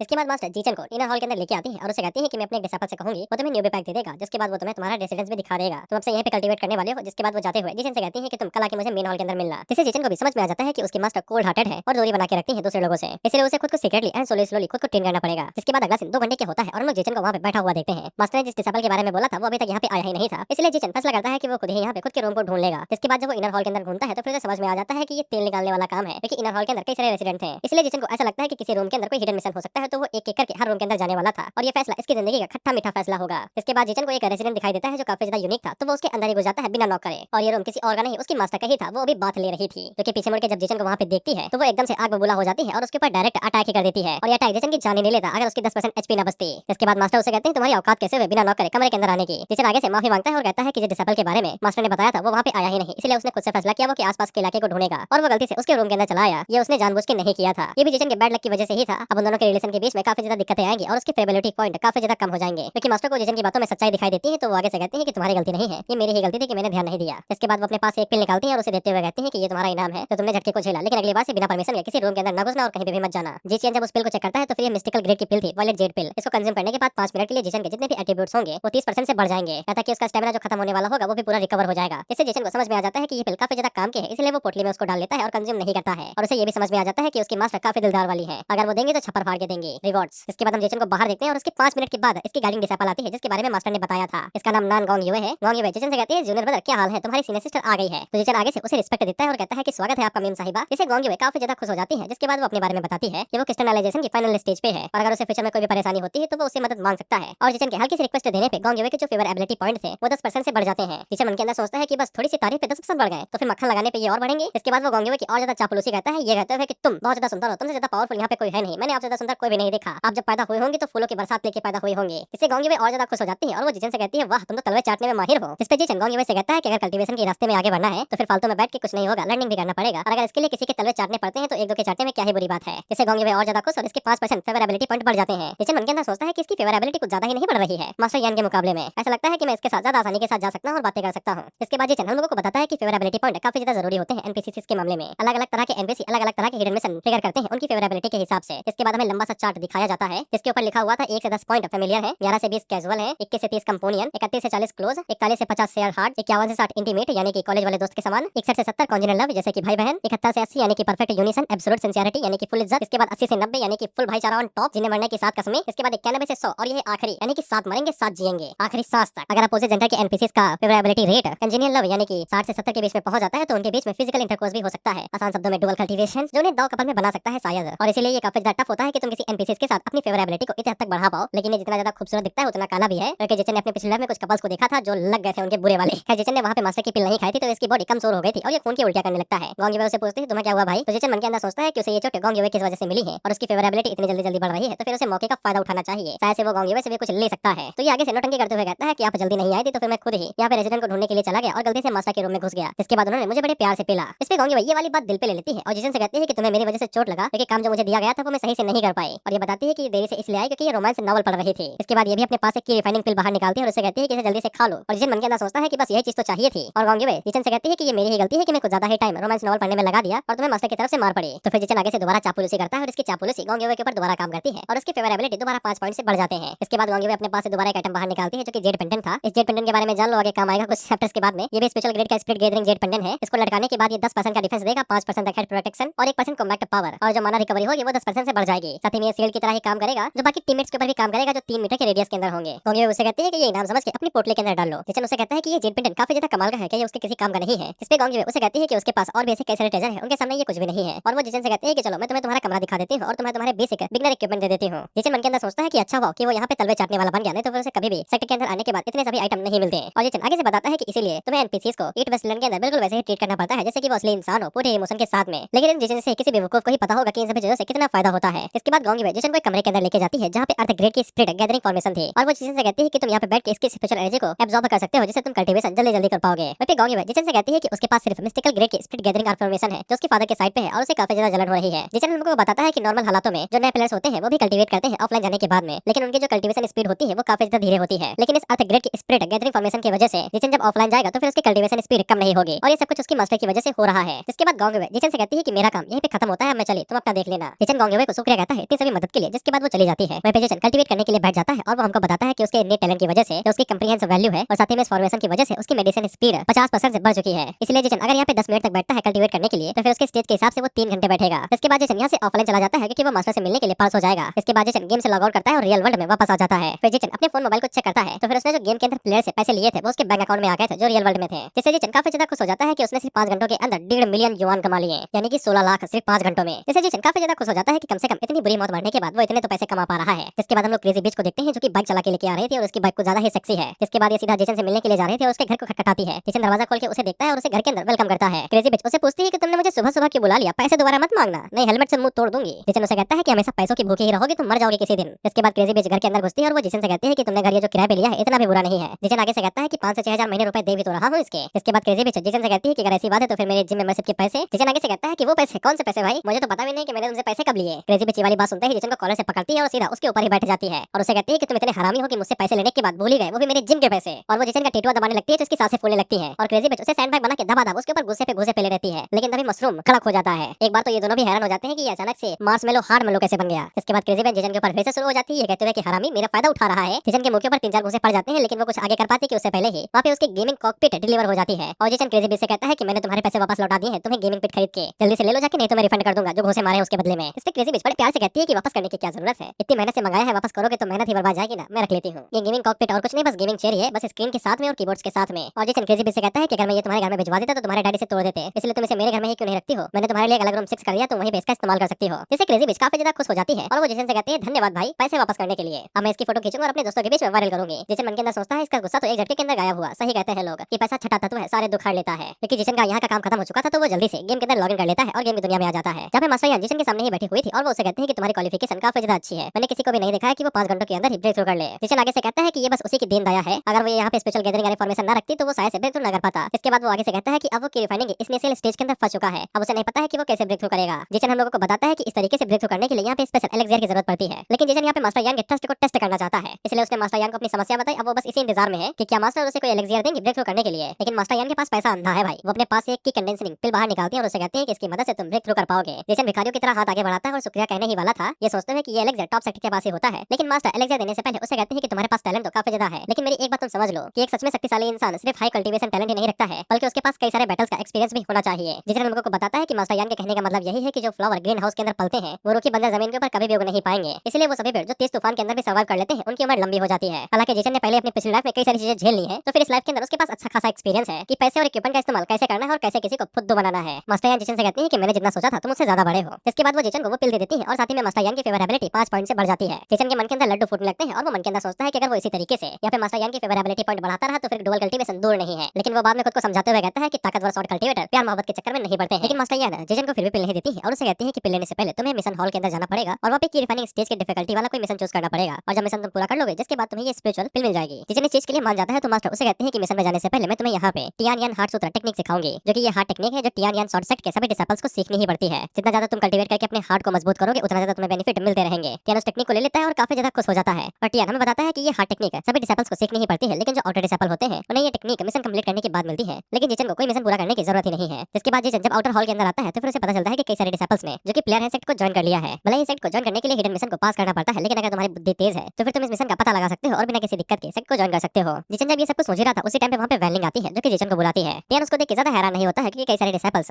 सॉरी प्लेयर्स शॉर्ट सेट को ज्वाइन करना ही चाहते हैं। क्या जिचन को वैलिंग के ज्वाइन करने से यहाँ पे फायदा ही होगा क्योंकि वो फ्यूचर में उसे और ज्यादा फेवर ले सकेगा। जिचन वैलिंग के साथ ज्यादा बातें नहीं करता है क्योंकि उसे मिशन में जाना था और वो जल्दी ही वहाँ से चला जाता है। जिचन इस चीज से हैरान होती है कि वो तो उससे बात ही नहीं कर रहा है, जिसके उसके साथी कहती है कि हैंडसम लड़के बहुत ज्यादा हरामी होते हैं, इतनी आसानी से तुम उसका पीछा नहीं कर पाओगे। वैंगलिंग उसे कहती है जमान संभाल के, तुम्हें क्या लगता है कि मैं उसके पीछे घूम रही हूँ। जिसके बाद अगला सीन मिशन हॉल का होता है जहाँ हम लोग जिचन को देखते हैं, जहाँ पे जिचन हार्ट सूत्र टेक्निक को पढ़ने की कोशिश कर रहा था। उसी टाइम पे मिशन हॉल वाली एनपीसी अगले बंदे को बुलाती है तो जिचन आगे जाता है क्योंकि उसी का नंबर था। जिचन आगे बढ़ के उस लड़के को ग्रीट करता है तो वो लड़की उसे कहती है कि कोई भी मिशन चूज कर लो लेकिन अपनी कैपेसिटी के हिसाब से ही चूज करना। जिचन बताता है कि यहाँ पे सबसे सरल मिशन मॉर्टल हर्ब्स को कलेक्ट करना है एक्सपीरियंस पॉइंट कलेक्ट करने के लिए, लेकिन इसके अलावा और कुछ भी नहीं है और टाइम की वेस्ट ही होगी। उसे आगे की मिशन बहुत ही ज्यादा हार्ड नहीं है लेकिन बस थोड़े से ही है, जहाँ पे तुम्हें मॉन्स्टर्स को हंट करना पड़ेगा। अगर तुम की रिफाइनिंग पे हो तो ये कोई बड़ी बात नहीं है, इससे तुम्हें कॉम्बैट एक्सपीरियंस मिलेंगे। और सबसे ऊपर जो सबसे स्पेशल मिशन है जिसकी डिफिकल्टी हेल लेवल की है क्योंकि इस मिशन को पूरा करने के लिए फैंगो सिटी जाना पड़ेगा और जिचन उसी मिशन को ही चूज करता है। जिचन ने इस स्पेशल मिशन को इसलिए चूज किया है क्योंकि उसने पहले टियान यान हार्ट सूत्र टेक्निक सीख ली है जिससे उसके फाइटिंग एबिलिट्यूड्स 5% से ऊपर हो चुके हैं और वो पहले से ही फैंगो सिटी से मिला हुआ है तो फिर उसे वहाँ पे जाने में कोई भी दिक्कत नहीं है। जिचन जब उस मिशन को चेक करता है तो फिर उसे पता चलता है कि ये मिशन शॉर्ट सेट के डिसिपल के बारे में है जिसका नाम ज़ैंघाई है। इसे सेक्टर के बाहर ही मार दिया गया था और ये सीक्रेट टेक्निक लेके जा रहा था। मिशन को पूरा करने के लिए यहाँ पे जिचन को उस बंदे को ढूंढना पड़ेगा जिसने ज़ैंघाई को मारा है और उस टेक्निक को वापस लाना पड़ेगा। इसके बदले में उसे 100 स्पेशल स्टोर मिलेंगे लो ग्रेड के 100 सेट मेरिट पॉइंट और एक अपर ग्रेड की कंडेंसिंग पिल और एक स्पेशल ग्रेड की मार्शल आर्ट स्किल और साथ ही में एक हिडन रिवॉर्ड भी है। वो लड़की जिचन से कहती है कि ये मिशन काफी ज्यादा कठिन है, क्या तुम सच में ये लेना चाहते हो। जिस इंसान ने ज़ैंघाई को मारा था वो की रिफाइनिंग की लास्ट स्टेज पे था जो तुमसे काफी ज्यादा हाई लेवल पे है। लेकिन जिचन उस लड़की से कहता है कि याद दिलाने के लिए शुक्रिया, लेकिन वो यही मिशन लेने वाला है। सभी लोग जिचन के बारे में ही बात करने लगते हैं कि ये की रिफाइनिंग की इनिशियल स्टेज पे है, लेकिन इसके बावजूद इस हार्ड मिशन को ले रहा है। ये पक्का ही शो ऑफ करने के चक्कर में बलि का बकरा बनेगा। हालांकि जिचन उनकी बातों को इग्नोर करते हुए फैंगो सिटी के अंदर आ जाता है और हमें बताता है कि मिशन को पूरा करने की चाबी यहीं पे है। वहीं जिचन एक होटल के अंदर जैसे ही लैंड होता है तो हरी भरी उसे चारों तरफ से घेर लेती है और उसे कहते हैं कि तुम शॉर्ट सेक्टर से हो ना, हमारे साथ चलो, हम तुम्हें जन्नत दिखाएंगे। हालांकि जिचन उन्हें वैसे ही इग्नोर करता है जैसे तुम्हारी क्रश तुम्हें करती है और जिचन हम लोगों को बताता है कि ये जगह इंटेलिजेंस मर्चेंट है ईस्ट वेस्टलैंड के अंदर। इसे सिंपल शब्दों में तुम रियल लाइफ का रिपोर्टर समझ सकते हो। इसे गेम की हर एक जानकारी के बारे में पता होता है, छोटी से छोटी बात, किसका अफेयर किसके साथ है, किसकी बेटी किसके साथ भागी है। He knows everything. पैसों के बदले में ये जानकारी क्या तुम्हें भी बेच देगा। इसलिए जिचन इसके पास आया है ताकि ये इन्फॉर्मेशन की कुछ जानकारी ले सके जिनकी मदद से ये उस बंदे के बारे में पता लगा लेगा जिसने ज़ैंघाई को मारा है। ये रिपोर्टर आगे से ज़ैंघाई के बारे में ही बता रहा था कि शॉर्ट सेक्टर के एक डिसेबल को मार दिया गया है और उनकी सीक्रेट टेक्निक को चुरा लिया गया है। ये उस बंदे के बारे में कुछ भी नहीं बताता है, बस सवाल पे सवाल छोड़ देता है ताकि कोई इन्फॉर्मेशन खरीदने के लिए आए। जिचन को इस बारे में पता चल जाता है कि इसके पास इन्फॉर्मेशन है, तो जैसे ही वहाँ पे स्टेज खत्म होता है तो ये भागते हुए रिपोर्टर के पास जाता है और उसे कहता है कि उसे इन्फॉर्मेशन चाहिए। जिचन हम लोगों को बताता है कि कई सारे प्लेयर्स लोकेशन के बारे में जानने के बाद यहाँ से तुरंत लोकेशन के लिए निकल लेते हैं, लेकिन जिचन को यहाँ पे गेम के तरीकों के बारे में पहले से ही पता है, इसलिए अगर उसे और ज्यादा इन्फॉर्मेशन चाहिए तो फिर थोड़ा सा पैसा फूकना पड़ेगा। लेकिन ये रिपोर्टर पैसों का भूखा है और ये तुम्हें हर चीज के बारे में बता देगा। रिपोर्टर जिचन से कहता है कि अगर इन्फॉर्मेशन चाहिए तो माल लगेगा। जिचन आगे से पैसों की पोटली निकालता है और उस बंदे को दे देता है, तो वो बंदा आगे से बताता है कि जंग को मारने वाला जू हाउ है। अगर तुम उस कमीने को ढूंढना चाहते हो तो वो तुम्हें हाउसी गली में मिल जाएगा। रिपोर्टर जिचन से कहता है कि थोड़ी सी इन्फॉर्मेशन और है, लेकिन ये इस बात के ऊपर डिपेंड करती है कि तुम थोड़े से पैसे और देना चाहोगे या नहीं। जिचन आगे से कहता है कि पैसे क्या आप मेरी जान लीजिए, इन्फॉर्मेशन बताइए। जिस पर रिपोर्टर उसे कहता है कि तुम इतने ही दिलदार हो तो फिर मैं तुम्हें थोड़ी सी और इन्फॉर्मेशन देता हूँ। जाओ जो कि एक रफ कल्टीवेटर है और वो की रिफाइनिंग की फाइनल स्टेज पे है, लेकिन जंग को मारने के लिए वो अकेले नहीं गया था, वो अपने बड़े भाई को भी लेके गया था जिसका नाम जाओसन है और वो बंदा फाउंडेशन स्टेज का कल्टीवेटर है, तो सावधान रहना कहीं वो तुम्हें निपटा ना दे। जिसके बाद अगला सीन हाउसी गली का होता है जहाँ पे हम हर किसी को एंजॉय करते हुए देखते हैं। जीटी का स्ट्रिप क्लब समझो। इसके बाद हम लोग जाओ हाउ को देखते हैं जो कि अयासी करके उस होटल से बाहर निकलता है और ये उन लोगों से कहके जाता है कि अगली बार आऊंगा तो तुम सभी लोगों को और ज्यादा मजा दूंगा। वहीं पे जिचन इसका बाहर इंतजार कर रहा था, जिसके बाद ये जैसे ही थोड़ा सा होटल से दूर जाता है तो जिचन इसके पीछे से बाहर निकलता है। हाउ से पूछता है कि तुम कौन हो, तो जिचन उसे कहता है जान लेने आया हूं बे। जाओ आगे से कहता है कि देखो तो शॉर्ट सेट की तरफ से इनिशियल स्टेज का कल्टीवेटर आया है बदला लेने के लिए। जिसके बाद वो जिचन के ऊपर अटैक कर देता है ये कहते हुए कि जेके थके हो क्या, लेकिन जिचन उसके अटैक को मक्खन की तरह डॉज कर लेता है। तो फिर वो हैरान तो होता है, लेकिन वो जल्दी से घूम के शॉट को बाहर निकालता है और स्पिन अटैक करता है। जिचन इस अटैक को भी डॉज कर लेता है और आगे से काउंटर अटैक करते हुए उसे पीछे ढकेल देता है। हाउ से पूछता है कि ये नामुमकिन है, तुम की रिफाइनिंग की इनिशियल स्टेज पे हो, तुम्हारे पास इतनी स्ट्रेंथ कैसे है। जिचन आगे से भाई उसे डोमिनेट करने के लिए कहता है कि ये बात नहीं है कि मैं शक्तिशाली हूं, बल्कि साले तू कमजोर है, बल्कि हमें तो जिचन की असली ताकत का अंदाजा है ही है, सब कुछ बस उसकी स्ट्रेंथ मैक्स होने की वजह से है। लेकिन हाउ आगे से हार नहीं मानता है, जिसके बाद वो आगे से विंड सेबर स्लैश का इस्तेमाल करता है, जिससे उसकी शॉट का साइज बढ़ जाता है और वो जिचन के ऊपर एक ताकतवर स्लैश मारता है। हालांकि जिचन आगे से गोंग यूए के जेट पेंडेंट का इस्तेमाल करते हुए स्प्लिट सेल का इस्तेमाल करता है और उस स्लैश को आसानी के साथ रोक लेता है, जिससे जिचन को यकीन हो जाता है कि गोंग यूए के दिए हुए वेपन्स कोई मजाक नहीं है। और जिचन से कहता है कि तुम ऐसा लगता है कि सेट के फेवरेट हो, तो फिर तुम्हारे पास इतने सभी ट्रेजर्स हैं, ये सब कुछ मेरे हवाले कर दो तो फिर मैं तुम्हारी जान बख्श दूंगा। जिचन आगे से कहता है गधे ले लेना, मांग क्यों रहा है, छीन ले मुझसे। जिस पे हाउ जिचन के ऊपर दोबारा अटैक करने की कोशिश करता है, लेकिन जिचन उन सभी अटैक्स को मक्खन की तरह डॉज कर लेता है। वहीं पे हाउ को समझ में आ जाता है कि अब वो ज्यादा देरी करेगा तो फिर उसकी बलि के चांस बढ़ते जाएंगे, इसलिए वो जल्दी से पीछे हट जाता है। तो फिर जिचन इसे ही ओपनिंग समझ के डायरेक्ट हाउ के ऊपर एक ताकतवर स्लैश मारता है और उसे 90 का डैमेज देता है, जिससे हाउ भी हैरान हो जाता है कि जिचन कौन से टूल का इस्तेमाल कर रहा है भाई, जो कि स्लैश में सीधा 90 का डैमेज है। जिसके बाद जिचन इसी तरीके से हाउ के ऊपर लगातार स्लैशेस मारते रहता है और उसे 90 के डैमेज देते जाता है। वहीं पे जिचन को समझ में आ जाता है कि भले ही हाउ से कल्टीवेशन के मामले में ज्यादा शक्तिशाली है, लेकिन उसके एट्रीब्यूट्स काफी ज्यादा लो है, वहीं पे उसके एट्रीब्यूट्स काफी ज्यादा हाई, इसलिए वो आसानी के साथ हाउ को हरा सकता है। वहीं पे हाउ की हालत खस्ता होने लगती है धीरे धीरे करके और जिचन उसे कहता है कि तुम तो एक मुर्गी की तरह हो भाई, जिसकी आंखें बाहर आ रही हैं, पता नहीं तुमने कैसे टेक्निक चुरा ली, जल्दी से टेक्निक मेरे हवाले कर दो। हाउ आगे से जियान का ध्यान अपनी तरफ भटकाने की कोशिश करता है, ये कहते हुए कि मैं दे रहा हूं मैं दे रहा हूं। उसी टाइम पे जिचन के ऊपर साइड से एक पावरफुल अटैक होता है, लेकिन जिचन इसे भी मक्खन की तरह डॉज कर लेता है। इसके बाद वहां पे जाओ का बड़ा भाई जाओ सेन आ जाता है और हाउ जिचन से कहता है कि देख बच्चे अब तेरी हालत खराब है, मेरा भाई यहाँ पे आ गया है, अब वो तुझसे बदला लेगा मेरा। ये जाओ हाउ का बड़ा भाई है जाओ सेन और ये फाउंडेशन स्टेज पे है। वहीं पे जाओ सेन उसे कहता है कि मैंने बोला था कि माउंटेन पे रहो, अयासी करने की जरूरत नहीं है, अगर मैं ध्यान न देता तब तक तुम्हारी यहाँ पे बलि चढ़ चुकी होती। जिस पे हाउ अपने भाई से कहता है कि मेरी गलती थोड़ी ना है, मैं तो अयासी के लिए निकला था, मुझे क्या पता था कि ये मेरे ऊपर अटैक कर देगा, अब आपको मेरा बदला लेना ही पड़ेगा। जिस पे जाओ सेन पीछे मुड़ता है और जिचन से कहता है कि अगर तुम वो स्प्लिट शील्ड यानी जेट पेंडेंट मुझे दे दोगे तो फिर मैं तुम्हारी बॉडी पूरी छोड़ दूंगा, और मुझे पता नहीं भाई मारने के बाद बॉडी पूरी छोड़ने का क्या लॉजिक है, क्या मैं उसे अपने साथ लेके जाऊंगा। हालांकि जिचन उसकी बातों को वैसे ही इग्नोर करता है जैसे हम स्कूल का होमवर्क। वहीं पे हाउ अपने पास एक पिल बाहर निकालता है जिससे वो अपने स्टेमिना को रिकवर कर सके, और ये जैसे ही पिल खाने वाला था तो जिचन इसके ऊपर क्रिटिकल हिट मारता है और उसकी गर्दन काट देता है, जिससे हाउ का गला कट जाता है और ज्यादा खून होने की वजह से ये टैब बोल जाता है। जिससे जाओ सेन जिचन की तरफ देखता है तो जिचन उसे कहता है ऐसा लगता है तुम्हारे भाई को पता नहीं है कि जब भी विलेन से ज्यादा बोलते हैं तो वो पेले जाते हैं, और वो उसे कहता है कि वैसे भी मेरा टारगेट तुम दोनों थे ना कि वो, इसलिए अब तेरी बारी है, जल्दी से टेक्निक मेरे हवाले कर दे। तो फिर जाओ सेन जिचन के ऊपर अटैक करते हुए कहता है कि तेरी मरने की इच्छा है क्या, और वो भी उसके ऊपर एक पावरफुल स्लैश मारता है जिससे जिचन को 220 का डैमेज पड़ता है। इससे जिचन को समझ में आ जाता है कि जिचन से निपटना जाओ हाउ से ज्यादा मुश्किल है। इसके बाद जाओ सेन आगे से क्लोन शैडो स्टेप्स का इस्तेमाल करते हुए जिचन के पीछे आता है और उसके ऊपर दोबारा स्लैश मारने की कोशिश करता है, लेकिन जिचन जल्दी से शॉट को सामने लाता है और अटैक को ब्लॉक कर लेता है, लेकिन इसके बावजूद फोर्स की वजह से वो काफी ज्यादा पीछे ढकेला जाता है। अब जिचन को यहाँ पे फाइट करने में काफी ज्यादा परेशानी हो रही थी, किसी जाओ सेन उसे हर मामले में आगे है एट्रीब्यूट से लेके स्टेज तक। वहीं पे जाओ सेन को काफी ज्यादा शर्म आ रही थी कि उसका जैसा फाउंडेशन एस्टैब्लिशमेंट कल्टीवेटर भी एक ही रिफाइनिंग के स्टेज वाले बंदे को आसानी के साथ मार नहीं पा रहा है। इसके बाद जाओ सेन दोबारा सोल स्प्लिटिंग फ्लैश का इस्तेमाल करते हुए जिचन के ऊपर अटैक करता है, लेकिन जिचन दोबारा उस अटैक को ब्लॉक कर लेता है, लेकिन ब्लॉक करने के बावजूद उसे 300 का डैमेज पड़ता है। वहीं पे जिचन अब यहाँ पे स्प्लिट शील्ड का भी इस्तेमाल नहीं कर सकता था क्योंकि उसे कूल डाउन होने के लिए 15 मिनट लगते हैं, इसलिए जिचन को यहाँ पे डायरेक्ट स्लैशेस को डायरेक्ट ब्लॉक करना पड़ रहा है। लेकिन जिचन भी यहाँ पे शैडो स्टेप्स का इस्तेमाल कर सकता था जो कि 10 सेकंड के अंदर वो बार-बार यूज कर पाएगा, लेकिन परेशानी ये थी कि जाओ सेन को भी क्लोन शैडो स्टेप्स आते हैं और जिचन जैसे जैसे उसके पीछे जाता तो जाओ सेन उसका पीछा करने लगता है। इसके बाद जाओ सेन वहाँ पे अपनी आफ्टर इमेज बना लेता है और जिचन को बीच में ही घेर लेता है। जिचन ने अपनी पिछली लाइफ में ऐसी टेक्निक्स को काफी ज्यादा एक्सपीरियंस किया है, इसलिए उसे पता है कि अगर वो थोड़ा सा फोकस लगाए और बॉडी को अच्छे से देखे तो फिर उसे असली और नकली बॉडी के बीच में अंतर पता चल जाएगा। जैसे कि बीच वाला जाओ सेन क्योंकि उसकी आंखें पूरी तरीके से रियल है, वहीं पे अगल बगल के जो शैडो क्लोन्स हैं उनकी आंखें सोललेस है बिल्कुल, और अगर तुमने इतना ध्यान लगा लिया तो फिर तुम जीत गए। इसके बाद जिचन जाओ सेन के सीने के ऊपर अटैक करता है और वहाँ पे अपनी शॉट घुसा देता है जिससे उसे 50 का डैमेज पड़ता है, लेकिन साथ ही में जिचन यहाँ पे पेनिट्रेशन इफेक्ट को भी एक्टिवेट कर देता है, यानी कि 5 सेकंड के अंदर इसे लगातार डैमेज लगता ही रहेगा। जिचन आगे से बताता है कि पेनिट्रेशन स्किल काफी ज्यादा कमाल की है, लो लेवल के अपोनेंट्स के लिए ये लगातार उनके एचपी को कम करता ही रहेगा एक स्ट्राइक के बाद। जिचन दोबारा थोड़ी सी स्ट्राइक बढ़ाता है तो फिर इस बार जाओ सेन को 110 का डैमेज पड़ता है, लेकिन तभी जाओ सेन अपनी पावर को रिलीज करता है जिसके बाद वो जिचन के ऊपर अटैक करते हुए बोर्ड मून सेबर टेक्निक का इस्तेमाल करता है और लगातार स्लैशेस मारते रहता है, जिससे जिचन को लगातार 10-20 करके डैमेज लगते ही रहते हैं। लेकिन जिचन के पास अब यहाँ पे कोई भी चॉइस नहीं थी तो फिर इसे यहाँ पे पिल खानी ही पड़ती है जो मास्टर यान ने उसे दी थी, मिस्टिक ग्रेड की वॉलेट जेड पिल, जिसे खाने के बाद 15 मिनट के लिए जिसन के जितने भी कॉम्बैक्ट हैं वो सभी 30 पॉइंट से इंक्रीज हो जाएंगे। जिसन जैसे ही वहाँ पे मिस्टिक ग्रेड की पिल को खाता है तो फिर उसकी बॉडी एक झटके के अंदर रिकवर हो जाती है और उसका स्टेमिना भी रिकवर हो जाता है। बाकी पॉइंट्स बढ़े हैं वो बताने की जरूरत नहीं है, लेकिन जाओसन को इससे ज्यादा फर्क नहीं पड़ता है और वो जिसन से कहता है तुम्हें क्या लगता है कि एक पिल खाने से तुम उससे बच जाओगे, जिसके बाद वो दोबारा टेक्निक का इस्तेमाल करता है और जिसन के ऊपर अटैक कर देता है। इसे अभी भी लग रहा था कि जिसन की हेल्थ लो पे है, हालांकि जब इसे दिखाई देता है कि जिसन की हेल्थ रिकवर हो गई है तो इसकी आंखें बाहर आ जाती हैं क्योंकि अब इसके अटैक का कोई असर ही नहीं हो रहा था। और ये जिसन से कहता है ऐसा लगता है कि तुमने जो एलेक्सियर खाया है वो कोई नॉर्मल एलेक्सियर नहीं था, मुझे पता नहीं कि तुम्हारे पास इतने सभी ट्रेजर्स कैसे हैं, पर तुम्हें क्या लगता है कि तुम उनके ऊपर कब तक निर्भर रह पाओगे। जिस पे जिसन उसे कहता है कि इसीलिए तो मुझे ये सब कुछ जल्दी खत्म करना पड़ेगा और वो जाओसन के ऊपर एक ताकतवर स्लैश मारता है जिससे उसको 180 का डैमेज लगता है। जिसन उसे कहता है कि मुझे बस तुम्हें एलेक्सियर के खत्म होने से पहले ही मार देना है। वहीं पे जाओसन को समझ में नहीं आता है कि जिसन अचानक से इतना शक्तिशाली कैसे हो गया और उसको बस इतना ही काम करना था कि उसे तब तक खुद को डिफेंड करना था जब तक एलेक्सियर खत्म नहीं हो जाता है। लेकिन सवाल ये था कि जाओसन ये सब कुछ कर भी सकता है, क्योंकि जिसन जैसे जैसे यहाँ पे स्वॉर्ड स्किल अपनी बढ़ाते जा रहा था वैसे वैसे स्वॉर्ड मास्टर से बढ़ती जा रही थी और उसका स्वॉर्ड इंटेंट लगातार बढ़ते जा रहा था, जिससे उसे स्वॉर्ड मास्टरशिप में 5 एट्रीब्यूट्स मिलते हैं। वहीं पे जाओसन की अब धीरे धीरे करके हालत खराब होने लगती है क्योंकि उसे 100 से नीचे डैमेज नहीं पड़ रहा था। वहीं पे जाओसन को समझ में आ जाता है कि जिसन यहाँ पे शॉर्ट सेट के लिए काफी ज्यादा जरूरी होगा, अगर वो उसको यहाँ से जाने देगा तो वो लोग बदले लेने के लिए भी आ सकते हैं। इसलिए वो आगे से सोल जेस का इस्तेमाल करते हुए जिसन के ऊपर एक पावरफुल अटैक करता है तो जिसन आगे से शैडो स्टेप का इस्तेमाल करते हुए उसे डॉज कर लेता है, जिसके बाद जिसन जाओसन को पता लगने से पहले ही उसके पास जाता है और एक ताकतवर स्लैश मार के उसका गला काट देता है, जिससे जाओसन को 400 का डैमेज पड़ता है और वो वहीं पे ढेर हो जाता है। इसी के साथ जिसन यहाँ पे हेल लेवल की डिफिकल्टी को भी मिशन पूरा कर लेता है। जिसन यही सोचता है कि मिशन को पूरा करने के बाद अगर उसे सोभी लूट लेनी है तो फिर उसे मिशन को सबसे पहले सबमिट करना पड़ेगा मिशन हॉल के अंदर। इसके बाद हम लोग जिसन को फेंकू सिटी के अंदर देखते हैं जहाँ पे ये सॉर्ड सेट वापस पहुंचने से पहले मास्टर यान के लिए एक गिफ्ट लेना चाहता था ताकि फेवरेबिलिटी बढ़ा सके। जिसन यही सोच रहा था कि उसे जो गिफ्ट लेना पड़ेगा वो काफी ज्यादा सोच समझ के लेना पड़ेगा और वो मास्टर यान के बारे में सोचते हुए बताता है कि उसकी मास्टर ट्रेडिशनल वर्ल्ड से जुड़ी हुई है तो फिर उसे कुछ ऐसा खरीदना पड़ेगा जो ट्रेडिशन से जुड़ा हो जिससे वो उनकी फेवरेबिलिटी को बढ़ा सके। इसलिए जिसन फैसला करता है कि वो औरतों को वही चीज देगा जो उनके लिए सबसे बेहतर रहती है, यानी कि हेयर पिन। इसके बाद जिसन भागते हुए मिशन हॉल पे जाता है और वहाँ की लड़की को बताता है कि उसने मिशन पूरा कर लिया है। वो लड़की भी हैरान होती है कि जिसन ने हेल लेवल की डिफिकल्टी मिशन को आसानी के साथ पूरा कर लिया। वहीं पे जो भी लोग उसका मजाक उड़ा रहे थे वो भी देख के हैरान हो जाते हैं कि जिसन यहाँ पे हेल लेवल के मिशन को भी पूरा कर सकता है, जबकि वो सिर्फ की रिफाइनिंग की फाइनल फेज पे है। वो लड़की जिसन से कहती है कि वो पक्का इनर हॉल का कोई फेवरेट बंदा ही होगा, कोई एलाइट है, इसलिए उसके आगे का फ्यूचर और भी ज्यादा कमाल का है। जिसके बाद वो जिसन को उसके रिवॉर्ड देती है, ये कहते हुए कि इनको अच्छे से इस्तेमाल करना। जिसन उन सभी रिवॉर्ड्स को पोटली के अंदर धर लेता है और उनसे कहता है शुक्रिया। जिसके बाद सभी लोग जिसन को चारों तरफ से घेर लेते हैं और उसे कहते हैं कि अगर तुम्हारे पास कोई गिल्ड नहीं है तो फिर तुम हमारे गिल्ड को ज्वाइन कर सकते हो। और एक लड़की उसे कहती है कि तुम काफी ज्यादा हैंडसम हो, अगर तुम मेरे साथ रहना चाहो तो फिर रह सकते हो। जिसन लोगों को ठेंगा दिखाता है और उनसे कहता है कि मैं तो चला, तुम लोग भाड़ में जाओ, और वो भागते हुए वहां से भाग लेता है। वहीं पे जैसे ही वो शॉर्ट सेट के अंदर घुसता है तो फिर बाहर के डिसेबल उसे रोक लेते हैं, ये कहते हुए कि तुम किसी भी इनर सेट के डिसेबल को परेशान नहीं कर सकते हो।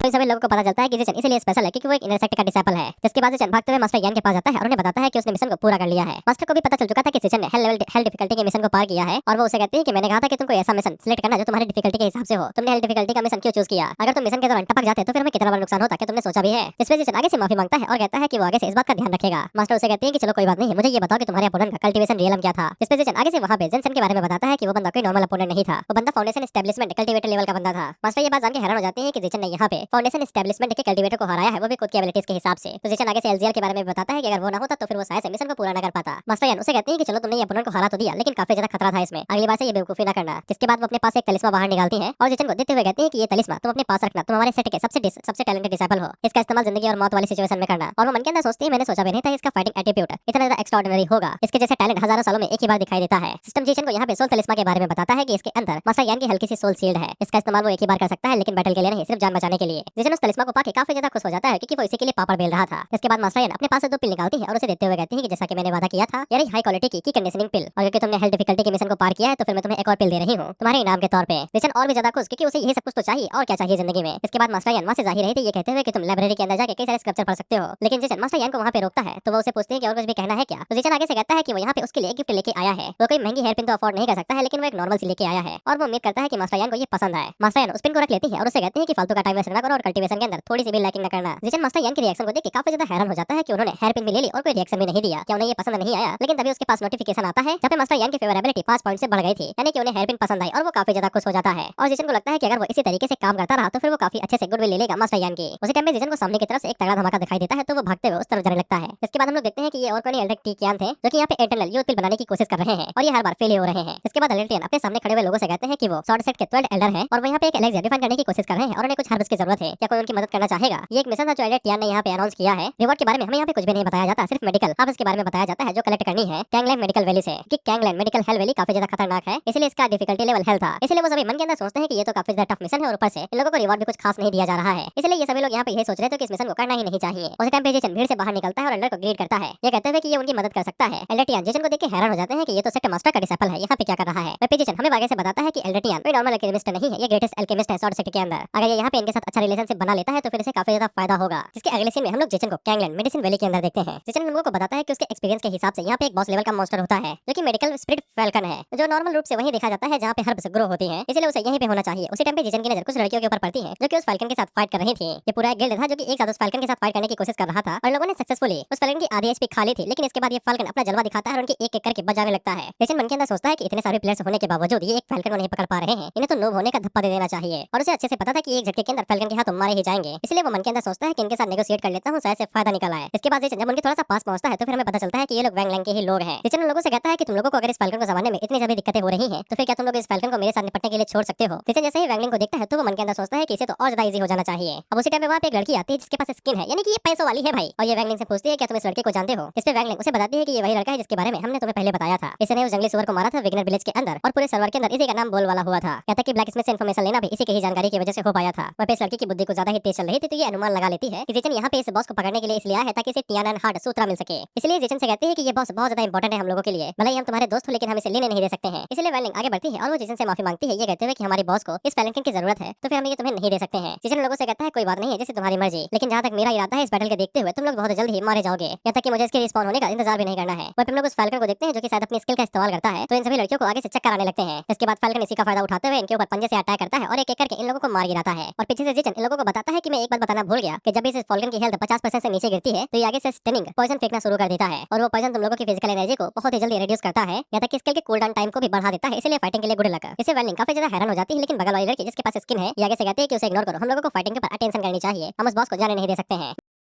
के बाद ये सभी लड़की अपनी नामुमकिन कोशिश करना शुरू करती हैं और फैल्कन के ऊपर दोबारा अटैक करने लगती हैं। ये लड़की आगे से अपनी स्किल का इस्तेमाल करती है जिसका नाम ब्लेजिंग फायर लैंटर्न था। इसके साथ ये फैल्कन के ऊपर अटैक करती है, लेकिन तगड़ा धमाका होने के बावजूद फैल्कन को ज्यादा असर नहीं पड़ता है। जेसन आगे से बताता है कि इस तरीके के मूव सिर्फ फैल्कन को गुस्सा दिलाएंगे और जैसे ही फैल्कन का गुस्सा हद से ज्यादा पार हो जाएगा तब ना ही सिर्फ इसकी अटैक स्पीड बढ़ेगी बल्कि जो डैमेज होगा वो और ज्यादा इनहेंस हो जाएगा। हम लोग फैल्कन को देखते हैं और उसकी बुद्धि सटक चुकी थी, इसलिए अंधाधुंध अटैक करना शुरू करता है। इसके बाद ये लंबी सी चोंच खोलता है और डायरेक्ट उस स्किन वाली लड़की को दबोचने के लिए आगे बढ़ रहा था और फैल्कन इस लड़की के ऊपर वहीं पे अटैक करता है जिससे हवसियों की लार टपक जाए। इस लड़की को इस चोंच की वजह से काफी लंबा चौड़ा डैमेज पड़ता है और ये बस हारने की कगार पे आ गई थी, लेकिन ये लड़की अभी भी हार नहीं मानती और अपने मैजिक का इस्तेमाल करते हुए स्टोन रेन का इस्तेमाल करती है जिससे फैल्कन के ऊपर पत्थरों की बरसात हो जाती है। हालांकि फैल्कन को इससे बस गुस्सा ही आता है और कुछ नहीं। वह पोजीशन उससे कहता भी है तुम्हारा दिमाग खराब है और वो उसे कहता है कि मैं तुम्हें इसे मारने का तरीका बताऊंगा, लेकिन उसके बदले में मुझे एक हार बचाइए जो ड्रॉप आइटम के अंदर गिरेगी, क्या तुम्हें ये राजी है। इसके लिए दोनों लड़कियां मान जाती हैं और कहती हैं कि हाँ भाई गाइड करो हमें। टीचर लोगों से कहता है कि फैल्कन का गुस्सा तुम लोगों के लिए हद पार कर चुका है, लेकिन इसके बावजूद तुम उसके ऊपर पत्थर फेंक रही हो तो ये और ज्यादा गुस्से वाला हो गया है। अब अपनी हेल्थ की तरफ देखो, बस थोड़ी सी ही बची है जिसके बाद टपक जाओगे तुम। वहाँ पे फैल्कन जैसे ही वो रिकवर होगा स्टोन रेन से वैसे ही वो तुम्हारी तरफ आगे बढ़ेगा और तुम्हारे जैसे मेज कल्टीवेटर को एक स्ट्राइक में ही मार देगा। टीचर आगे से कहता है कि ये कोई बुरा मूव नहीं है कि तुमने वहाँ पे स्टोन रेन का इस्तेमाल किया, लेकिन तुम्हें इसका इस्तेमाल अर्थ इमॉर्टल बेंडिंग हैंड्स के साथ करना चाहिए, जिससे डैमेज का अमाउंट और ज्यादा बढ़ जाएगा। बेशक जेसन पहले एक मेज था तो फिर उसे इन सभी चीजों के बारे में पता ही होगा। वहीं पे जेसन जब इस वाले मूव का इस्तेमाल करता है अर्थ इमॉर्टल बेंडिंग हैंड्स के साथ में तो फिर फैल्कन के ऊपर बहुत ज्यादा डैमेज लगता है। वहीं पे जो भी लड़कियां थी वो भी तेजी के साथ आगे बढ़ती हैं और एक एक करके फैल्कन के ऊपर अटैक करने लगती हैं। वो लड़की जेसन से कहती है कि तुम्हारा शुक्रिया, तुम्हारी वजह से हम लोग इस फैल्कन को मार पाए, लेकिन उसी टाइम पे वहाँ पे कुछ बिन बुलाए मेहमान आ जाते हैं जो कि आगे से कहते हैं ब्लड फिंड गिल्ड अब यहाँ पे आ चुकी है और ये लोग उन लोगों से कहते हैं कि हमें वो बॉस चाहिए, तुम जो भी कर रहे थे वो रुको और यहाँ से तुरंत दफा हो जाओ, अगर नहीं करते हो तो फिर हमें ब्लेम मत करना जो हम तुम्हारे साथ बदसलूकी करेंगे।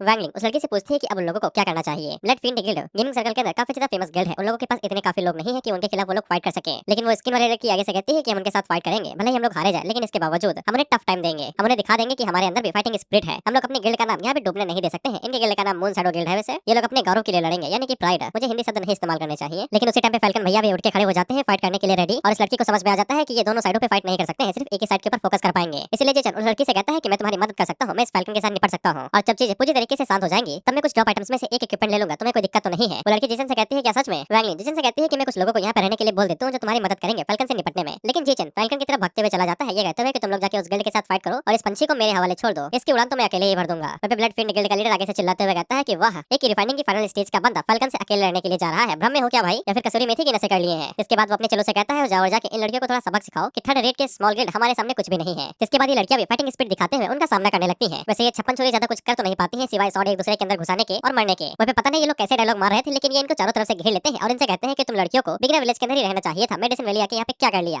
वैसे कोई फर्क नहीं पड़ता है, मैं तुम्हें दोबारा बिगनर विलेज भेज दूंगा। ये लड़कियां यहाँ पे जैसे ही मरेंगी बिगनर विलेज के अंदर दोबारा रिस्पॉन्ड हो जाएंगी, गेम है भाई, रियल वर्ल्ड नहीं। इसके बाद ब्लड फिंड गिल्ड का लीडर इन लोगों से कहता है कि मैं तुम लोगों की हिम्मत की दाद देता हूँ, लेकिन तुम जैसे छोटे कीड़े हमारे सामने कुछ भी नहीं है। और ये मन के अंदर सोचता है कि गेम को लॉन्च हुए सिर्फ कुछ ही दिन हुए हैं और मैंने अचानक से ही एक गिल्ड को डिस्ट्रॉय कर दिया, कितनी कमाल की बात है, मैं तो एक परफेक्ट बॉस होने के लायक हूँ। उसी टाइम पे उसका चेला कहता है कि बॉस जरा पीछे मुड़ के देखो, यहाँ पे कोई अनाउंसमेंट होने वाली है। वहीं पे जब वो पीछे मुड़ के देखता है तो फिर उसे दिखाई देता है कि जिचन ने अकेले ही फैल्कन को मार गिराया है, वो भी सिर्फ की रिफाइनिंग के फाइनल स्टेज पे होने पे। वहीं पे इसके तो तोते उड़ जाते हैं और ये हैरान। वहीं पे जिचन इन दोनों से कहता है कि मैंने इस फैल्कन को मार दिया है, जल्दी से आओ, लूट को आधा आधा बांट लेते हैं। जिस पे ये लोग पहले तो हैरान होते हैं, जिसके बाद जिचन के ऊपर चिल्लाते हुए कहते हैं कि तुमने हमारा बॉस चुरा लिया, क्या तुम जिंदा रहने से थक चुके हो। जिसके बाद वो अपने चेलों से कहता है कि ये बंदा काफी ज्यादा खतरनाक है, हमें इसे अभी ही मारना पड़ेगा, नहीं तो ये फ्यूचर में और ज्यादा परेशानी खड़ी करेगा। इस बंदे को मार दो और जो कोई भी इसे मारेगा मैं उसे बहुत ही ज्यादा कमाल का रिवॉर्ड दूंगा। जिस पे एक बंदा आगे बढ़ते हुए कहता है कि मैं मारूंगा मालिक, मैं रियल लाइफ में एक यूएफसी फाइटर हूं, मेरे लिए इसे 2-3 पंच मारना कोई बच्चों का खेल ही होगा, मैंने 20 साल ट्रेनिंग की है। ये एक बॉडी कल्टीवेटर है और ये भी की रिफाइनिंग की फर्स्ट स्टेज पे है। इसके बाद ये जिचन के ऊपर गोसा मारने को आगे बढ़ रहा था कि जिचन मक्खन की तरह इसे डॉज कर लेता है और इसके ऊपर एक क्रिटिकल हिट मारता है और इसका आधा एचपी गायब। और जिचन हम लोगों से कहता है कि मैंने 9 साल एक मेज कल्टीवेटर की तरह बिताए हैं, इस तरीके के स्नेक अटैक मेरे सामने बच्चे के सिवा है। ये तो कमजोर पंच है, मैंने तो ड्रैगन बॉल की आग भी वहां पे झेली है, गोकू मुझसे लड़ने के लिए आया था साला। खैर जिसके बाद जिचन आगे बढ़ता है और सेकंड हिट मार के इसकी जान ही ले लेता है, जो कि थ्रोट स्लैश था यानी कि सीधा गला। और ये जैसे ही मरता है तो मैं पहली बार लगा कि ये गेम की दुनिया है, क्योंकि इसकी कमर बन जाती है। इस पे बाकी कल्टीवेटर हैरान होकर कहते हैं कि ये नामुमकिन है, इसने एक झटके के अंदर उसे मार कैसे दिया। इसके बाद जिचन उन लोगों से कहता है कि मुझे तुम्हारे गिल्ड के बारे में घंटा नहीं पता और ना ही मुझे तुम्हारे बारे में जानना है, लेकिन मैं तुम्हें एक बात बता दूं कि अगर तुम मेरे काम में उंगली करोगे तो फिर थोड़ा सा सावधान रहना, क्योंकि मैं जान ही लेता हूं। तो फिर ये लोग दोबारा एक झुंड में अटैक करने के लिए आगे बढ़ते हैं और इन्हें लग रहा था कि ये लोग झुंड में अटैक करके जिचन को मार देंगे, लेकिन जिचन एक झटके में आगे बढ़ता है और इन लोगों के गले के ऊपर क्रिटिकल स्लैश मारते हुए 1,000 का डैमेज देके जाता है और ये सब एक झटके के अंदर मौत की तरह मारे गए। और पीछे रह जाता है तो बस इनकी पेटियां यानी कि लूट। जिसके बाद इनके बॉस की फटी तो वो जल्दी से रिट्रीट कर लेता है, ये कहते हुए कि हम इससे फ्यूचर में निपट लेंगे। हालांकि जिचन भी उन्हें मुंह नहीं लगाता है और उन्हें भागने देता है। अब इसके बाद ये लड़की जिसने स्किन पहनी थी वो जिचन को बहुत ज्यादा शुक्रिया कहती है, ये कहते हुए एक्सपर्ट लिन, हमने तो सोचा भी नहीं था कि आप इतने ताकतवर होंगे। इसके बाद ये लोग फैल्कन की लूट की तरफ आगे बढ़ते हैं, जहां पे कई सारे आइटम पड़े हुए थे जिचन के एक्स्ट्रा लक होने की वजह से। और जिचन लोगों से कहता है कि जैसा कि हमारे बीच में एग्रीमेंट था, इसकी मेडिसिन मेरी और एक इक्विपमेंट मेरा। इस पे ये लोग हैरान हो जाते हैं क्योंकि इन्होंने कभी पहले देखा ही नहीं था कि एक मोस्ट अच्छे आइटम में ड्रॉप कर सकता है। और ये लड़की जिचन से कहती है कि तुमने ही इसे मारा है तो फिर हमारे पास कोई हक ही नहीं है इन सभी इक्विपमेंट को लेने का। जिचन उसे कहता है कि एग्रीमेंट हुआ था कि मैं सिर्फ 2 ही चीजें लूंगा, और वैसे पहले भी तुम लोगों ने इसे आधा मार ही दिया तो आधा मैंने मारा है, इसलिए इसका सामान भी आधा आधा बांटेंगे। इसके बाद जिचन वहां से जाने वाला था तो ये लड़की आपस में कुछ बात करती है और जिसके बाद वैंगलिन जिचन के अकाउंट में कुछ पैसे ट्रांसफर कर देती है, जो कि 50 लाख युआन थे। वहीं पे जिचन को समझ में आ जाता है कि ये पैसों वाली लड़की है जिसने बस आंख झपकते ही 5 मिलियन युआन ट्रांसफर कर दिए। जिसके बाद ये लड़की जिचन को अपना नाम बताती है कि इसका नाम जियांग लुयू है और ये मून शैडो गिल्ड की प्रेसिडेंट है। जिचन भी इसके साथ हाथ मिलाता है और दोस्ती कर लेता है, पैसों वाले के साथ दोस्ती रखनी ही चाहिए। वहीं पे जिचन को ये वाला नाम कुछ सुना सुना सा लग रहा था। इसके बाद जाके जिचन को याद आता है कि ये रैंकिंग लिस्ट में सेकंड नंबर पे थी मेज कल्टीवेशन के बीच में, लेकिन जिचन फर्स्ट था। और वैसे ये बताने की जरूरत नहीं है कि ये मीम साहब चौगाई सिटी के रिचेस्ट मैन की डॉटर है, इसलिए जिचन मन के अंदर सोचता है कि किस्मत कुछ ज्यादा ही मेहरबान हो रही है तो फिर थोड़ा सा निचोड़ ही क्यों न लिया जाए। और जिचन लुयू का हाथ कुछ ज्यादा ही देर तक पकड़े रहता है। उसी टाइम पे वैंगलिन खांसती है और उससे कहती है कि बस ज्यादा ना चूसो पैसे उसके हरामी। इस पे जिचन आगे से हंसते हुए कहता है कि मैंने ये जानबूझ के नहीं किया, झूठा। वैसे वैंगलिन मन के अंदर सोचती है कि ये तो मेरी तरफ भाव ही नहीं देख रहा था, मुझे लगा कि ये करियर के ऊपर फोकस है, लेकिन ये भाई साहब तो बिल्कुल नीच आदमी है। फिर इसके बाद जिचन वहां से कट लेता है, ये कहते हुए कि तुम लोग अपना ध्यान रखो। फिर लुयू का दिल आगे से धड़कने लगता है और वो कहती है कि ये तो काफी अच्छा इंसान है। वैंगलिन उसे कहती है कि अच्छा नहीं तुम्हारा फायदा उठा रहा है, तुम्हारे पैसों के पीछे है वो। और वैंगलिन को ऐसा लगता है कि लुयू का दिल जिचन के ऊपर आ चुका है। भाई साहब तुम दोनों गेम कैरेक्टर में हो, क्या पता वो मोटा सांड हो तो। इसके बाद ये लोग घर जा रहे थे और ये इतने पैसे वाले हैं कि ये हर एक गैंग मेंबर को 50,000 युआन दे रहे थे सेलिब्रेशन के तौर पे। मुझे भी ज्वाइन होना है भाई इस गिल्ड में। वहीं पे हम लोग एक लड़की को देखते हैं जो इन लोगों के ऊपर नजर रख रही थी और इसका नाम लियो जियाजी है, जो बहुत ज्यादा पॉपुलर फीमेल स्ट्रीमर है नेशन के अंदर। क्योंकि एक स्ट्रीमर थी वो भी फीमेल, तो इसकी हरकतें तुम्हें पता ही होंगी, मैं ज्यादा कुछ नहीं बताऊंगा। बस ये अपने फॉलोअर से इतना ही कहती है कि इसने यहाँ पे एक एपिक गिल्ड की फाइट को देखा और ये लिन के बारे में सॉरी जिचन के बारे में भी बात करती है, ये कहते हुए कि वो एक टॉप टायर का प्लेयर है जिसने आसानी के साथ फैल्कन को अकेले ही निपटा दिया और कई सारे गिल्ड मेंबर्स को भी निपटा दिया। इस पे ये सभी बौखलाए हुए कमेंट करते हैं, लड़की का चक्कर है यार, कैसे न करेंगे फॉलो। इसके बाद जियाजी आगे से चिल्लाते हुए कहती है कि मैं ये डिक्लेयर कर देती हूँ कि जिचन यहाँ पे 8 वेस्टलैंड का नंबर 1 मास्टर है और ये उसका आइडल है और ये उसे फॉलो करेगी, क्रश है क्रश। जिसके बाद हम लोग ब्लड फिंड गिल्ड वाले के असली रियल कैरेक्टर को देखते हैं, जो कि जियाजी की लाइव स्ट्रीम देख रहा था और आगे से जिचन को गाली देते हुए कहता है कि साले मेरे गिल्डमेट्स को मार दिया, हमारे गिल्ड का बॉस लूट लिया और हमारी पीठ पीछे फेमस होने की कोशिश कर रहा है। अगर ये मुझे गेम में दोबारा दिखा तो मैं इसकी बोटियां बोटियां नोच दूंगा। इसके बाद सिंसेटो के जिचन पे आ जाता है और ये हर बल्ले के एल्डर टियान के पास पहुंचता है और उनसे कहता है कि मैं हर बल्ले आया। एल्डर टियान उसे कहते हैं कि इन्हें पतीले में डाल दो और थोड़ी देर के लिए इंतजार करो। इसके बाद वो अपने पास से कुछ आइटम्स निकालते हैं और जिचन को देते हुए कहते हैं कि तुमने मेहनत की है, ये रात तुम्हारा रिवॉर्ड। जिचन जब उस बैग को खोलता है तो फिर उसके अंदर से 3 स्पिरिट ग्रेड की एट्रीब्यूट पिल बाहर निकलती है, जिनको खाने से इसके कॉम्बैट एट्रीब्यूट 5 पॉइंट से बढ़ जाएंगे, कुछ रैंडम एट्रीब्यूट पॉइंट भी बढ़ेंगे और साथ ही में स्पिरिट ग्रेड का हार्मोनियस विंड ब्रेसलेट भी निकला था, जो कि इसकी स्पीड डॉज 5 और 8% से बढ़ा देगा और साथ ही में बॉडी स्किल कूल डाउन 10% से कम कर देगा। वहीं पे जिचन एल्डर टियान से पूछता है कि मैं पूछ सकता हूं कि आपको अभी भी इंटरनल यूथ पिल का फार्मूला नहीं पता है। दरअसल जिचन ने पिछली जिंदगी में अनाउंसमेंट में देखा था कि एल्डर टियान ने 99 बार ट्राई किया था, तब वो जाके इंटरनल यूथ पिल को बना पाए थे। इसलिए जिचन सोचता है कि अगर वो यहाँ पे एल्डर को फार्मूला बता देता है पिल का तो फिर उसे शायद से थोड़ी गुडविल मिल जाए, यानी कि बेनिफिट्स। गुडविल मैंने ये कॉमर्स में इतना पढ़ा है कि मैं इसकी रग रग से वाकिफ हूँ। एल्डर टियान जिचन को बताते हैं कि उन्होंने कई बार ट्राई किया लेकिन वो अभी तक फेल होते हुए आ रहे हैं। वैसे भी विदाउट फार्मूला के ये सब चीजें बनाना काफी ज्यादा मुश्किल काम है। एल्डर टियान जिचन से पूछते हैं कि तुम्हें इंटरनल यूथ पिल के बारे में कुछ पता है क्या। इस पे जिचन आगे से कहता है कि मैंने एक पुरानी किताब में इसके बारे में कुछ तो पढ़ा था कि 3 ग्राम स्टोन पाउडर, वाइल्ड फिनिक्स के 2 पंख और 6 ग्राम पियोनी फ्लावर पोलन और 3 प्लांट यिन रिफ्लेक्सिंग हर्ब के। इस पे एल्डर टियान तो उसे बड़ी बड़ी आंखें करके देखने ही लगते हैं और उसे कहते हैं कि भाई तुम तो बाहुबली हो यार, साला मेरी आंखें बाहर आ गई, तुम तो ये पूरा फार्मूला रट के बैठे हो। इसके बाद एल्डर टियान जिचन से कहते हैं कि तुम साइड में खड़े रहो और मुझे बताओ कि मैं कुछ गलत तो नहीं कर रहा हूँ। इसके बाद ये दोनों एक साथ मिलकर पिल बनाते हैं और पहली बार में ही सक्सेसफुली 2 पिल बना लेते हैं, जिनमें से एक पिल वो जिचन को दे देते हैं और उसे कहते हैं कि तुम इसका इस्तेमाल कर सकते हो। सिस्टम जिचन को बताता है कि उसकी फेवरेबिलिटी एल्डर टियान के साथ 20% से बढ़ गई है, कैजुअल रेट पे आ गया है वो, यानी दोस्त बराबर। इसके बाद सिस्टम जिचन को अर्थ ग्रेड की इंटरनल यूथ पिल के बारे में बताता है कि ये इनेट चार्म के साथ आता है जो परमानेंट 5 पॉइंट बढ़ा देगा। अगर जिचन इस पिल को किसी अपोजिट सेक्स को देता है तो फिर इसकी फेवरेबिलिटी उसके साथ 5% से परमानेंट बढ़ जाएगी। फिर चाहे आंधी तूफान आ जाए उसके साथ फेवरेबिलिटी 5 से नीचे जाएगी ही नहीं। वहीं पे जिचन खुद को काफी ज्यादा लकी समझता है कि उसके पास ये पिल आ गए, क्योंकि बिना एल्डर टियान के स्किल के साथ में अगर वो खुद से भी ये पिल नहीं बना पाता। इसके बाद एल्डर टियान को बहुत ज्यादा शुक्रिया कहता है और वहाँ से जाने लगता है, यही सोचते हुए कि उसको ये पिल मास्टर यान को देनी चाहिए और उसकी फेवरेबिलिटी बढ़ जाएगी और उसे थोड़े से गिफ्ट भी मिल सकते हैं। लेकिन एल्डर टियान जिजन को रोकते हैं और उसे कहते हैं कि तुम मेरी बात सुनो, क्या तुम्हें एल्केमी पसंद है? अगर तुम चाहो तो फिर मैं तुम्हें अपना डिसेबल बना सकता हूं और तुम्हें एल्केमी भी सिखा सकता हूं। जिजन के पास नोटिफिकेशन आता है कि एल्डर टियान उसे डिसेबल की तरह लेना चाहते हैं, क्या वो इसे एक्सेप्ट करेगा? जिजन भी हैरान था, यही सोच रहा था कि ये डिसेबल वाली क्वेस्ट अचानक से कैसे आ गई। अब उसी टाइम पे वहाँ पे मास्टर यान आती है, जो कि एल्डर टियान से कहती है कि आपके दिल में कुछ चोरी वाली चीजें आ रही हैं क्या, कि आप मेरे डिसेबल को छीनना चाहते हैं? और इस समय मास्टर यान का रवैया एकदम कड़क था, यहाँ तक कि वो जिजन को फुल इग्नोर कर रही थी। ये वाली बात जिजन को भी समझ में आ जाती है कि मास्टर यान बिल्कुल गुस्से में है। वैसे जिजन का वैसे भी मूड नहीं था एल्डर यान की क्वेस्ट को एक्सेप्ट करने का, लेकिन इसके बावजूद मास्टर तो गुस्सा हो ही गई है। इस पे एल्डर से कहते हैं कि वो यहाँ पे टियान को चुराना नहीं चाहते थे, टियान के पास एल्केमी का टैलेंट काफी ज्यादा अच्छा है, इसलिए वो उसे एल्केमी सिखाना चाहते थे। इस पे मास्टर यान आगे से माफी मांगती है, ये कहते हुए कि उन्होंने गलत समझ लिया। जिजन आगे से बताता है कि उसकी मास्टर भले ही थोड़ी सी सख्त मिजाज की है, लेकिन वो अपने इमोशंस को काफी अच्छे से कंट्रोल करना जानती है और कब सही करना है और कब गलत, ये भी। मास्टर एल्डर टियान से कहती है, मुझे लगता है कि ये बेवकूफ शॉर्ट कल्टीवेशन में ज्यादा बेहतर रहेगा, और उन्हें ये भी पता है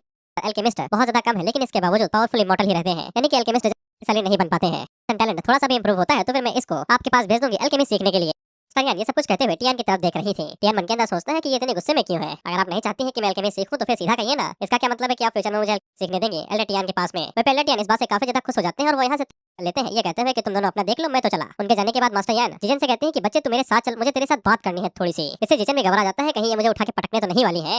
हॉल में आने के बाद मास्टर जिजन से कहती है, ऐसा लगता है कि तुम हमारे रिलेशनशिप से सेटिस्फाई नहीं हो, वी शुड ब्रेक अप, यानी कि इन दोनों को मास्टर डिसेबल रिलेशनशिप यहीं पे खत्म कर लेना चाहिए। जिजन मन के अंदर सोचता है कि यहाँ पे तो गलतफहमी पे गलतफहमी हो गई है, और वो आगे से रोते धोते हुए कहता है कि हमारे रिलेशनशिप को ऐसे ही ना तोड़िए, और वो अपनी गलती को भी एडमिट कर लेता है, ये कहते हुए कि अगर उसे यहाँ से निकाल दिया गया तो फिर वो अपना चेहरा कहाँ पे दिखाएगा। इस पे मास्टर आगे से कहती है कि मैंने कब कहा भाई कि तुम गलत हो? तो जिजन आगे से अपनी गलती खुद ही बताता है कि उसे कल्टीवेशन के ऊपर फोकस करना चाहिए था, जैसा कि मास्टर ने उसे एडवाइस किया था, ना कि एल्डर टियान की हेल्प करनी चाहिए थी एल्केमी के दौरान। और मास्टर यान की जो भी उम्मीदें थी उन्हें नीचे गिराया जिजन ने यहाँ पे। जिजन जब मास्टर यान के चेहरे की तरफ देखता है तो वो हल्का सा गुस्सा कम कर दी थी। इससे जिजन समझ आता है कि वो सही दिशा में जा रहा है, थोड़ी सी और तलवे चाटने पड़ेंगे। जिसके बाद ये मास्टर यान की जो तलवार चटाई करता है, इतना तो मैं नीचे नहीं गिरा था मानसी को पटाने के चक्कर में जितना ये गिरता है। ये मास्टर यान से कहता है कि आप दुनिया के अंदर बेस्ट मास्टर हैं, आपकी कल्टीवेशन दुनिया के अंदर बेस्ट है, आपसे ज्यादा शक्तिशाली कोई है नहीं, आप दुनिया के अंदर सबसे खूबसूरत लड़की है, आप सेलेस्टियल बीइंग है, यानी कि स्वर्ग की अप्सरा। और जिजन को उसकी जैसी मास्टर इस दुनिया में कहाँ मिलेगी? तुम हुस्न परी तुम सबसे जहाँ, तुम सौंदर्य साबुन निर्मा। जिससे मास्टर यान के दिल के अंदर काफी ज्यादा खुशी आती है और उनकी फेवरेबिलिटी 5 पॉइंट से बढ़ जाती है, जिससे जिजन काफी ज्यादा खुश हो जाता है और उसे ये भी पता चल जाता है कि वो मास्टर यान को इन तरीके की बातों से पटा सकता है, बेसिकली तलवार चटाई। इसके बाद मास्टर यान जिजन से कहते हैं कि तुम्हें तुम्हारी गलती का एहसास हो गया है तो फिर मैं तुम्हारे खिलाफ ज्यादा गर्ज इकट्ठा नहीं करूंगी। इस पे ये दोबारा तलवार चटाई शुरू करता है, ये कहते हैं कि आप तो बड़ी दयालु हैं, आप बहुत ज्यादा सुंदर हैं, आपका शुक्रिया, मैं ऐसी गलती दोबारा नहीं करूंगा। इसके बाद ये अपना हुक्म का एक बाहर निकालता है और ये अपने पास से वही इंटरनल यूथ पिल बाहर निकालता है जैसे एल्डर यान ने दी थी। जिजन ये पिल मास्टर यान को देते हुए कहता है कि मेरी तरफ से ये छोटा सा तोहफा एपोलॉजी को एक्सप्रेस करने के लिए। मास्टर यान भी उस इंटरनल यूथ पिल को देख के हैरान हो जाती है और उसे कहते हैं कि ये पिल काफी ज्यादा रेयर होती है, तुम्हें मिली कहां से? जिजन आगे से बताता है कि उन्होंने एल्डर यान की हेल्प करी, जिसके बदले में उन्होंने एक पिल उसे दी। मास्टर यान उसे कहते हैं कि ये प्रीशियस पिल तुम्हें अपने पास ही रखनी चाहिए, तुम इसका इस्तेमाल बाद में भी कर सकते हो। जिजन सोचता है कि उसे कैसे न तैसे मास्टर को ये पिल देनी ही पड़ेगी, इसलिए वो आगे से पिल को मास्टर के हाथों में ही दे देता है, ये कहते हुए कि मैं इस पिल का क्या करूंगा, इस इंटरनल यूथ पिल का इस्तेमाल तो आप जैसी परी को ही करना चाहिए। इसके बाद ये आगे से ये भी लगा देता है कि वो एल्केमी इसीलिए सीखना चाहता था ताकि वो इसी तरीके की इंटरनल यूथ पिल रिफाइन कर सके और मास्टर को जितनी चाहिए उतनी दे सके। इस पे मास्टर यान पहले तो जिजन की तरफ देखती है, लेकिन वो बाद में मुस्कुरा देती है। हंसी तो फंसी, बकवास लाइन है, लेकिन जिजन के दिल में खुशी की लहर दौड़ पड़ती है, यही सोचते हुए कि मैं इस खुशी को कभी भी निराश नहीं देख सकता। इसके बाद ये चापलूसी दोबारा करता है, ये कहते हैं कि आप जैसे सेलेस्टियल ब्यूटी को इस तरीके की इंटरनल यूथ पिल की जरूरत ही नहीं है, लेकिन फिर भी ये रख लीजिए मेरी तरफ से है। जिसमें मास्टर यान उस पिल को रख लेती है और उसे कहते हैं ठीक है फिर। और इस पिल की वजह से मास्टर यान की फेवरेबिलिटी पॉइंट 20% से बढ़ जाते हैं, यानी 35। इसके बाद मास्टर यान जिजन से कहते हैं कि मैं ये गिफ्ट को ऐसा ही नहीं रख सकती हूँ, मुझे बदले में तुम्हें कुछ देना ही पड़ेगा। मुझे हाल ही में एक रिफाइनिंग टेक्निक के बारे में पता चला है और ये तुम्हारे ऊपर पूरी सूट रहेगी। चलो जिजन की चापलूसी और पिल के बदले में उसे एक टेक्निक तो मिली। मास्टर उसे कहते हैं कि मेरे साथ चलो। वहीं पे जिजन के उस हेयर पिन के ऊपर भी पड़ जाती है जो उसने मास्टर को गिफ्ट की थी। इससे जिजन काफी ज्यादा खुश होता है कि मास्टर यान उस हेयर पिन का यूज कर रही है। जिसके अगले सीन में हम लोग जिजन को कल्टीवेट करते हुए देखते हैं और ये आराम से बैठ के कल्टीवेट कर रहा था। वहीं पे उस टेक्निक की मदद से कल्टीवेशन स्पीड बढ़ गई थी, लेकिन टेक्निक के बारे में हमें कुछ भी नहीं बताया गया, सिर्फ पॉइंट ही बढ़ते हुए दिखाई दिए हैं। इसके बाद जिजन उस टेक्निक को परफॉर्म करता है तो फिर उसे पता चलता है कि ये टेक्निक काफी ज्यादा पावरफुल है, ये डैमेज को दुगना कर देती है, यहाँ तक कि ये दूसरी टेक्निक्स को ट्रिपल भी कर देती है। और जिजन अगर इस स्किल के लिए ट्रेड करे तो फिर वो ऑक्शन के जरिए इतना पैसा कमा सकता है कि वो सेकंड टायर का घर भी खरीद सकता है। अब जिजन जब वहाँ पे कल्टीवेट कर ही रहा था कि उसी टाइम में वहाँ पे सिस्टर गोंग युवे आती है। जिजन बाहर जाके दरवाजा खोलता है और पूछता है कि क्या काम है, तो वो आगे से कहती है कि मेरे पास थोड़ा सा काम है, क्या तुम मेरी मदद करोगे? जिजन आगे से कहता है निकी और पूछ। इसके बाद गोंग युवे आगे से बताती है कि जब भी ब्रेक थ्रू किया जाता है शॉर्ट सर्किट के अंदर तो फिर 3 टास्क दिए जाते हैं हर किसी मेजर रियलम के लिए। जब से गोंग युवे ने क्रिस्टलाइजेशन रियलम के अंदर ब्रेक थ्रू किया है तब से उसने अपना कोई भी टास्क पूरा नहीं किया और वो दोबारा ब्रेक थ्रू करने वाली है, इसलिए अगर वो टाइम रहते अपने तीनों टास्क को पूरा नहीं करती है तो फिर उसे पेनल्टी देनी पड़ेगी। जिजन उसे पूछता है कि आपने ये टास्क पहले पूरे क्यों नहीं किए, तो ये आगे से दोबारा रोमांस नॉवल पढ़ रही थी। कितना पढ़ेगी भाई, जीवन में जब खुद का प्यार ना हो तो लोग सिंगार रस से काम चलाते हैं। इसके बाद गोंग युवे जिजन को बताती है कि उसके पास इतने समय डीमन स्लेइंग टास्क है, इस टास्क को पूरा करने के लिए 2 लोगों की जरूरत है, इसलिए वो यहाँ पे जिजन के पास आई है, शायद से वो उसकी मदद कर दे। जिजन आगे से मदद करने के लिए तुरंत मांग जाता है, यही सोचते हुए कि अगर मैं इसके साथ अच्छे से पेश आता हूँ तो मेरे लिए और ज्यादा फायदेमंद रहेगा। वैसे भी सिस्टर गोंग युवे काफी ज्यादा कमाल की है, इन्होंने मुझे जेड पेंडेंट दिया था और भी कई सारी चीजें, तो फिर इनके साथ तो बदमाशी नहीं चल सकती है। हालांकि गोंग युवे काफी ज्यादा खुश हो जाती है कि जिजन उसकी मदद करने के लिए मान गया है और वो उसे कहते हैं कि तुम्हें चिंता करने की जरूरत नहीं है, मैं तुम्हें टास्क के दौरान प्रोटेक्ट करूंगी। इससे गोंगयुए की फेवरेबिलिटी पॉइंट भी 25% से बढ़ जाते हैं, यानी कि 25 हो गए हैं। जिसके बाद अगला सीन वांगयुए विलेज का होता है। ये दोनों इस विलेज के पास लैंड होते हैं और गोंगयुए जिजन को बताते हैं कि इस विलेज के ऊपर कई सारे मेलेवेंट यानी इविल स्पिरिट्स ने अटैक किया था और तब से इस विलेजर के जितने भी लोग थे वो उन लोगों के लिए सब्सटेंस की तरह बन गए हैं और ये पूरा विलेज बिल्कुल एक डिमोनिक कल्टीवेटर की तरह काम करता है। इसलिए सॉर्ट चाहता है कि ये लोग यहाँ पे जितने भी स्पिरिट्स हैं उन सभी को एलिमिनेट कर दें और इन्वेस्टिगेट करके एल्डर्स को रिपोर्ट करें। जिजन हमें बताता है कि फ्यूचर में ये जगह ब्लड फील्ड सीक्रेट रियलम के लिए एंट्रेंस बन जाएगी, जो लोग क्रिस्टलाइजेशन रियलम के लिए जाने वाले हैं। और जिसने अपने पिछले लाइफ में यहाँ पे कई सारे साल गुजारे थे। इसके बाद ये लोग विलेज के अंदर घुसते हैं और चलते चलते एक कुएं के पास आ जाते हैं और जैसे ये लोग कुएं के पास पहुंचते हैं तो फिर उसके अंदर से एक स्पिरिट बाहर निकलती है जो कि डायरेक्ट गोंगयुए के ऊपर अटैक कर देती है। हालांकि गोंगयुए सिविल स्पिरिट को काफी इजीली हैंडल कर लेती है और जिजन से कहती है कि चिंता न करो, मैं तुम्हें प्रोटेक्ट करूंगी। लेकिन उसी टाइम पे उस कुएं के अंदर से और भी कई सारे स्पिरिट्स बाहर निकलती है और उनकी तादाद हजारों में थी। जिजन अपने मन के अंदर सोचता है कि ये कुआं काफी ज्यादा पुराना है, इसलिए यहाँ पे कई सारे स्पिरिट्स होनी चाहिए। हालांकि ये सभी स्पिरिट्स की रिफाइनिंग की फर्स्ट स्टेज पे ही है, लेकिन अगर ये अकेली होती तो इतनी खतरनाक थी, लेकिन हजारों में होने के बाद इनकी ताकत और ज्यादा बढ़ जाती है। गोंगयुए को समझ में आ जाता है कि अब ये पूरा विलेज एविल स्पिरिट्स के लिए घर बन चुका है किसी डिमोनिक कल्टीवेटर की वजह से और इन लोगों ने यहाँ पे आके सीधा सोसाइटी कमिट कर ली है। लेकिन इसके बावजूद ये लोग टास्क को पूरा करने के लिए आगे बढ़ते हैं और वहाँ पे एविल स्पिरिट्स के साथ फाइट करने लगते हैं। गोंगयुए आगे से अपनी टेक्निक का इस्तेमाल करते हैं और स्पिरिट्स को डिस्ट्रॉय करने लगती है। वहीं जिजन को ज्यादा मेहनत नहीं करनी पड़ रही थी क्योंकि गोंगयुए अकेले ही सब कुछ संभाले ले रहे थे। वो ये सोचता है कि गोंगयुए काफी ज्यादा रिलायबल है, लेकिन उसी टाइम में वहाँ पे अनएक्सपेक्टेड ट्विस्ट होता है क्योंकि कमरे के अंदर से एक हाथ बाहर निकलता है जो डायरेक्ट गोंगयुए के ऊपर अटैक कर देता है। यहाँ तक कि गोंगयुए जब शॉट की मदद से उसे ब्लॉक करने की कोशिश करती है तो फिर उसकी शॉट भी जलने लगती है। इसके बाद उस कमरे के अंदर से एक बुढ़ा निकलता है जो कि आगे से कहता है कि मैं यहाँ पे कई सालों से कल्टीवेट कर रहा हूँ। मैंने सोचा भी नहीं था कि टीआरएन सॉर्टसेट के डिसेबल यहाँ पे आ जाएंगे, लेकिन ऐसा लगता है कि तुम्हारी किस्मत कुछ ज्यादा ही खराब है। तुमने हेवन का पाथ चुना, लेकिन अब मैं तुम्हें नर्क भेज दूंगा। जिजन आगे से बताता है कि इसकी cultivation initial stage of golden core है। इससे गोंगयुए भी काफी ज्यादा हैरान हो जाती है, लेकिन इन लोगों को ऐसी इन्फॉर्मेशन दी ही नहीं गई थी। इन्हें सिर्फ इतना ही बताया गया था कि वहाँ पे इविल स्पिरिट है, ना कि कोई कल्टीवेटर। इन लोगों को ये भी पता चल जाता है कि बुड्ढा ने हाल ही में ही ब्रेक थ्रू किया है। तो बुड्ढा इन लोगों से कहता है कि कल्टीवेशन भले ही लो है, लेकिन आंखें तुम्हारी तेज है बचुआ। जिसके बाद वो इन दोनों के ऊपर अटैक करते हुए कहता है कि मैंने भले ही यहाँ पे गोल्डन कोर में अभी ब्रेक थ्रू किया हो, लेकिन मैं तुम्हें आसानी के साथ मसल सकता हूँ। जिसके बाद मैं तुम्हें स्पिरिट्स के अंदर बदल लूंगा और तुम्हारा फायदा उठाऊंगा। गोंगयुए अटैक करने के लिए आगे बढ़ती है और वो जिजन से कहती है कि तुम पीछे हटो, मुझे इसे हैंडल करने दो। बुड्ढा आगे से चिल्लाते हुए कहता है तुम्हारी हिम्मत कैसे हुई मेरे घोस्ट पपेट को चैलेंज करने की। इसके बाद आगे से घोस्ट पपेट का इस्तेमाल करता है, लेकिन गोंगयुए उन्हें एक झटके के अंदर ही डिस्ट्रॉय कर देती है। ऊपर एक दो इविल स्पिरिट थी तो गोंगयुए ऊपर जाती है और उन्हें भी एक एक करके मारने लगती है। वहीं जिजन की धीरे धीरे करके फटने लगी थी क्योंकि अगर वो यहाँ पे एक भी गलती करता है तो वो डायरेक्ट बिगिनर विलेज के अंदर दिखाई देगा। वहीं इस बुड्ढे को समझ में आ जाता है कि वो गोंगयुए को अकेले हैंडल नहीं कर सकता है, इसलिए अपने पास से डीमन इनफैंट को समन करता है। इसके बाद ये अपनी बैटली जिजन की तरफ फेंकता है और जिजन को भी समझ में आ जाता है कि यहाँ पे डीमन इनफैंट को समन करने वाला है। इसके बाद हम लोग देखते हैं कि उस बाटली के अंदर से एक बच्चा बाहर निकलता है। इसका नाम घोस्ट मदर ब्लड इनफैंट था और इसका लेवल इलाइट था, एचपी 7000 और इसकी स्किल थी लंबी जबान, ब्लड थ्रोट और फ्लाइंग ब्लड बैट। जिसके बाद ये अपनी लंबी जबान का इस्तेमाल करता है गोंगयुए के ऊपर अटैक करने के लिए, लेकिन जिजन इसकी जबान के ऊपर अटैक करके उसे काट देता है और गोंगयुए से कहता है कि मैं इसे संभालता हूँ, तुम उसके साथ फाइट करो। वहीं ये बच्चा जिजन के ऊपर अटैक करते हुए कहता है कि मैं तुम्हें खा जाऊंगा। अरे अरे अरे अरे अरे अरे अरे अरे अरे भाई एक बच्चा बहुत ज्यादा क्यूट है, बहुत ज्यादा क्यूट है, मैं पिघल जाऊंगा। बच्चे तेरी इस पे जिजन इसके ऊपर लगातार स्लाइसेस मारता है और इसे 1200 का डैमेज देते रहता है। इसके बाद जिजन इसकी मुंडी झटके के अंदर उड़ा देता है तो ये अपने आप को सेकंड स्टेज के अंदर ट्रांसफॉर्म कर लेता है, जो कि डीमन इनफैंट फ्लाइंग बैट था। जिनकी इसके लिए थी कि जब ये झुंड के अंदर घूमेंगे तो फिर अपने अपोनेंट की एजिलिटी को 30% से कम कर देंगे। जिजन अपने मन के अंदर सोचता है कि उसे यहाँ पे बुद्धि का इस्तेमाल करना पड़ेगा। जिसके बाद वो आगे से फोकस करता है और फिनिक्स फेदर का इस्तेमाल करता है, जिससे जिजन की स्ट्रेंथ कुछ टाइम के लिए बढ़ जाती है, जो कि टेक्निक ही थी जो मास्टर ने दी थी। और जिजन एक झटके के अंदर वहाँ पे जितने भी चमगादड़ रहे थे उन लोगों के ऊपर अटैक करके उन्हें मार देता है। जिजन आगे से बताता है कि मास्टर स्किल काफी ज्यादा कमाल की है। पेपलो सिस्टर गोंगयुए को देखते हैं जो कि आसानी के साथ उस बूढ़े बाबा को नीचे गिरा देती है, तो ये आगे से कहता है कि मैं इसे एक्सेप्ट नहीं कर सकता हूँ। अपने मन के अंदर सोचता है कि सिस्टर गोंगयुए जितनी ज्यादा प्यारी और क्यूट है उतनी ही ज्यादा कमाल की फाइटिंग के मामले में। वहीं पे ये बुड्ढा उसे कहता है कि मैं अगर मर भी जाऊं तो भी तुम्हें ये जगह लेने के लिए नहीं दूंगा। जिसके बाद ये लकड़ी पत्थर फेंकने लगता है, लेकिन गोंगयुए इसे भी सीरियस नहीं लेती और उसे आसानी के साथ काट देती है। लेकिन ये लकड़ी पत्थर कोई आम लकड़ी पत्थर नहीं था, इसके अंदर पॉइजन था। जिसन सिस्टर गोंगयुए को बताने की कोशिश भी करता है कि मुंह और नाक कवर कर लो, ये डिमोनिक इंसेक्ट है। लेकिन तब तक ये गोंगयुए की बॉडी के अंदर जा चुके थे। अब इसका इफेक्ट जहरीला नहीं बस हवसी था। चेहरे से देख के पता ही लग गया होगा भाई। As you know Chinese author they want some views for fan service. इसके बाद जिसन गोंगयुए को संभालता है तो गोंगयुए उसे कहते हैं कि मेरी तरफ ना देखो। जिसन उसे कहता है देखना भी नहीं चाहता, कॉपीराइट क्लेम आ जाएगा। जिसन आगे से बताता है कि ये डिमोनिक इंसेक्ट काफी ज्यादा हरामी है, ये इंसानों के डिजायर को स्टिमुलेट करता है। क्योंकि गोंगयुए का ये पहली बार है तो फिर उसका इस तरीके से बौखला जाना पक्का ही है। इसके बाद गोंगयुए के फेवरेबिलिटी पॉइंट्स रॉकेट बूम होने लगते हैं और तेजी के साथ बढ़ने लगते हैं, यहाँ तक कि ये डुअल कल्टीवेशन को भी पार कर गए थे। जिसन अपने मन के अंदर सोचता है कि इस तरीके से फेवरेबिलिटी पॉइंट का इंक्रीज होना कोई रियल इफेक्ट नहीं है, ये सब कुछ डिमोनिक इंसेक्ट की वजह से हो रहा है। इसके बाद गोंगयुए बहकने लगती है और वो जिसन के करीब जाने लगती है। जिसन मन के अंदर सोचता है कि अगर वो यहाँ पे गलती कर देता है और लकीर को लांग देगा तो वो गोंगयुए की कभी भी असली रिस्पेक्ट नहीं पा पाएगा। इसलिए वो गोंगयुए को धक्का मार के दूर फेंकता है और वो मन के अंदर सोचता है कि हमारे मचाने के बाद ये जब दोबारा उठेगी तो इसकी फेवरेबिलिटी पॉइंट 0 पे पहुंच जाएंगे और सबसे वर्स्ट केस यही होगा कि ये मुझे मार डालेगी। इसके बाद जिसन कहीं का नहीं रहेगा और इसका फ्यूचर तो गायब ही हो गया। इसलिए जिसन कुएं की तरफ देखता है और मन के अंदर सोचता है कि उसे नीचे जाके पिल को लाना ही पड़ेगा ताकि वो इन डिमोनिक इंसेक्ट के असर को खत्म कर सके। इसलिए वो भागते हुए कुएं के अंदर कूद जाता है। हालांकि कुएं के अंदर कई सारी इविल स्पिरिट थी जो कि ये एनर्जी से भरी हुई थी और ये सभी जिसन के ऊपर इफेक्ट डाल रही थी और उसे 100 का डैमेज लग रहा था। इसलिए जिसन को जितनी जल्दी हो सके उतनी जल्दी पिल को ढूंढना पड़ेगा और यहाँ से भागना पड़ेगा। और थोड़ी देर में उसकी नजर उस बंदे के ऊपर पड़ जाती है जो कि पिल को सीने से लगाए हुए था। जिसन उसे हीलिंग पोशन लेता है और तुरंत भागते हुए ऊपर जाने लगता है, लेकिन उसी टाइम पे उसकी नजर कुछ ब्लैक एनर्जी के ऊपर पड़ती है तो फिर जिसन आगे से स्पिरिट शील्ड का इस्तेमाल करता है, लेकिन शील्ड ज्यादा देर तक टिक नहीं पाती है। जिचन हम लोगों को बताता है कि ये जिन थंडर है जो कि नीचे की तरफ इकट्ठा हो रहा है ये एनर्जी की वजह से, इसलिए जिचन को जितनी जल्दी हो सके इतनी जल्दी सरफेस पे पहुंचना पड़ेगा। इसलिए जिचन एक लंबी छलांग मारता है और कुएं के बाहर निकल जाता है। वहीं पे ये थंडर इसका पीछा कर ही जा रहा था, जिसके बाद जिचन को डायरेक्ट 4000 का डैमेज लगता है और ये लुढ़कते ढनकते हुए कॉन्ग युवे के पास जाके गिरता है और उसको भी खुद के साथ लुढ़कते लुढ़कते कोने में लेके जाता है। पता नहीं कैसे इसने बीच हवा में पकड़ लिया इसे। ओह, फैन सर्विस जो दिखानी थी ऑथर को। इसके बाद जिचन एंटीडोट को बाहर निकलता है और वो कॉन्ग युवे को पिला देता है। हालांकि बॉडी कमजोर ज्यादा हो जाने की वजह से वो कॉन्ग युवे के ऊपर ही बेहोश हो जाता है और जब कॉन्ग युवे को होश आता है तो वो जिचन को अपने ऊपर पाती है। इसीलिए कॉन्ग युवे को ऐसा लगता है कि उन दोनों ने मचा लिया है, वो भी पूरी तरीके से। इसी कारणवश वो जिचन से बहुत ज्यादा नाराज हो जाती है और धड़ाधड़ उसे पीटने लगती है और उसे अधमरा कर देती है। यही सोचते हैं कि मैंने तुम्हारे पर भरोसा किया और तुमने मुझे धोखा दिया, आई हेट यू। और उसके फेवर एबिलिटी पॉइंट 0 पे ड्रॉप हो जाते हैं। खाया पिया कुछ नहीं, गिलास थोड़ा आठाना।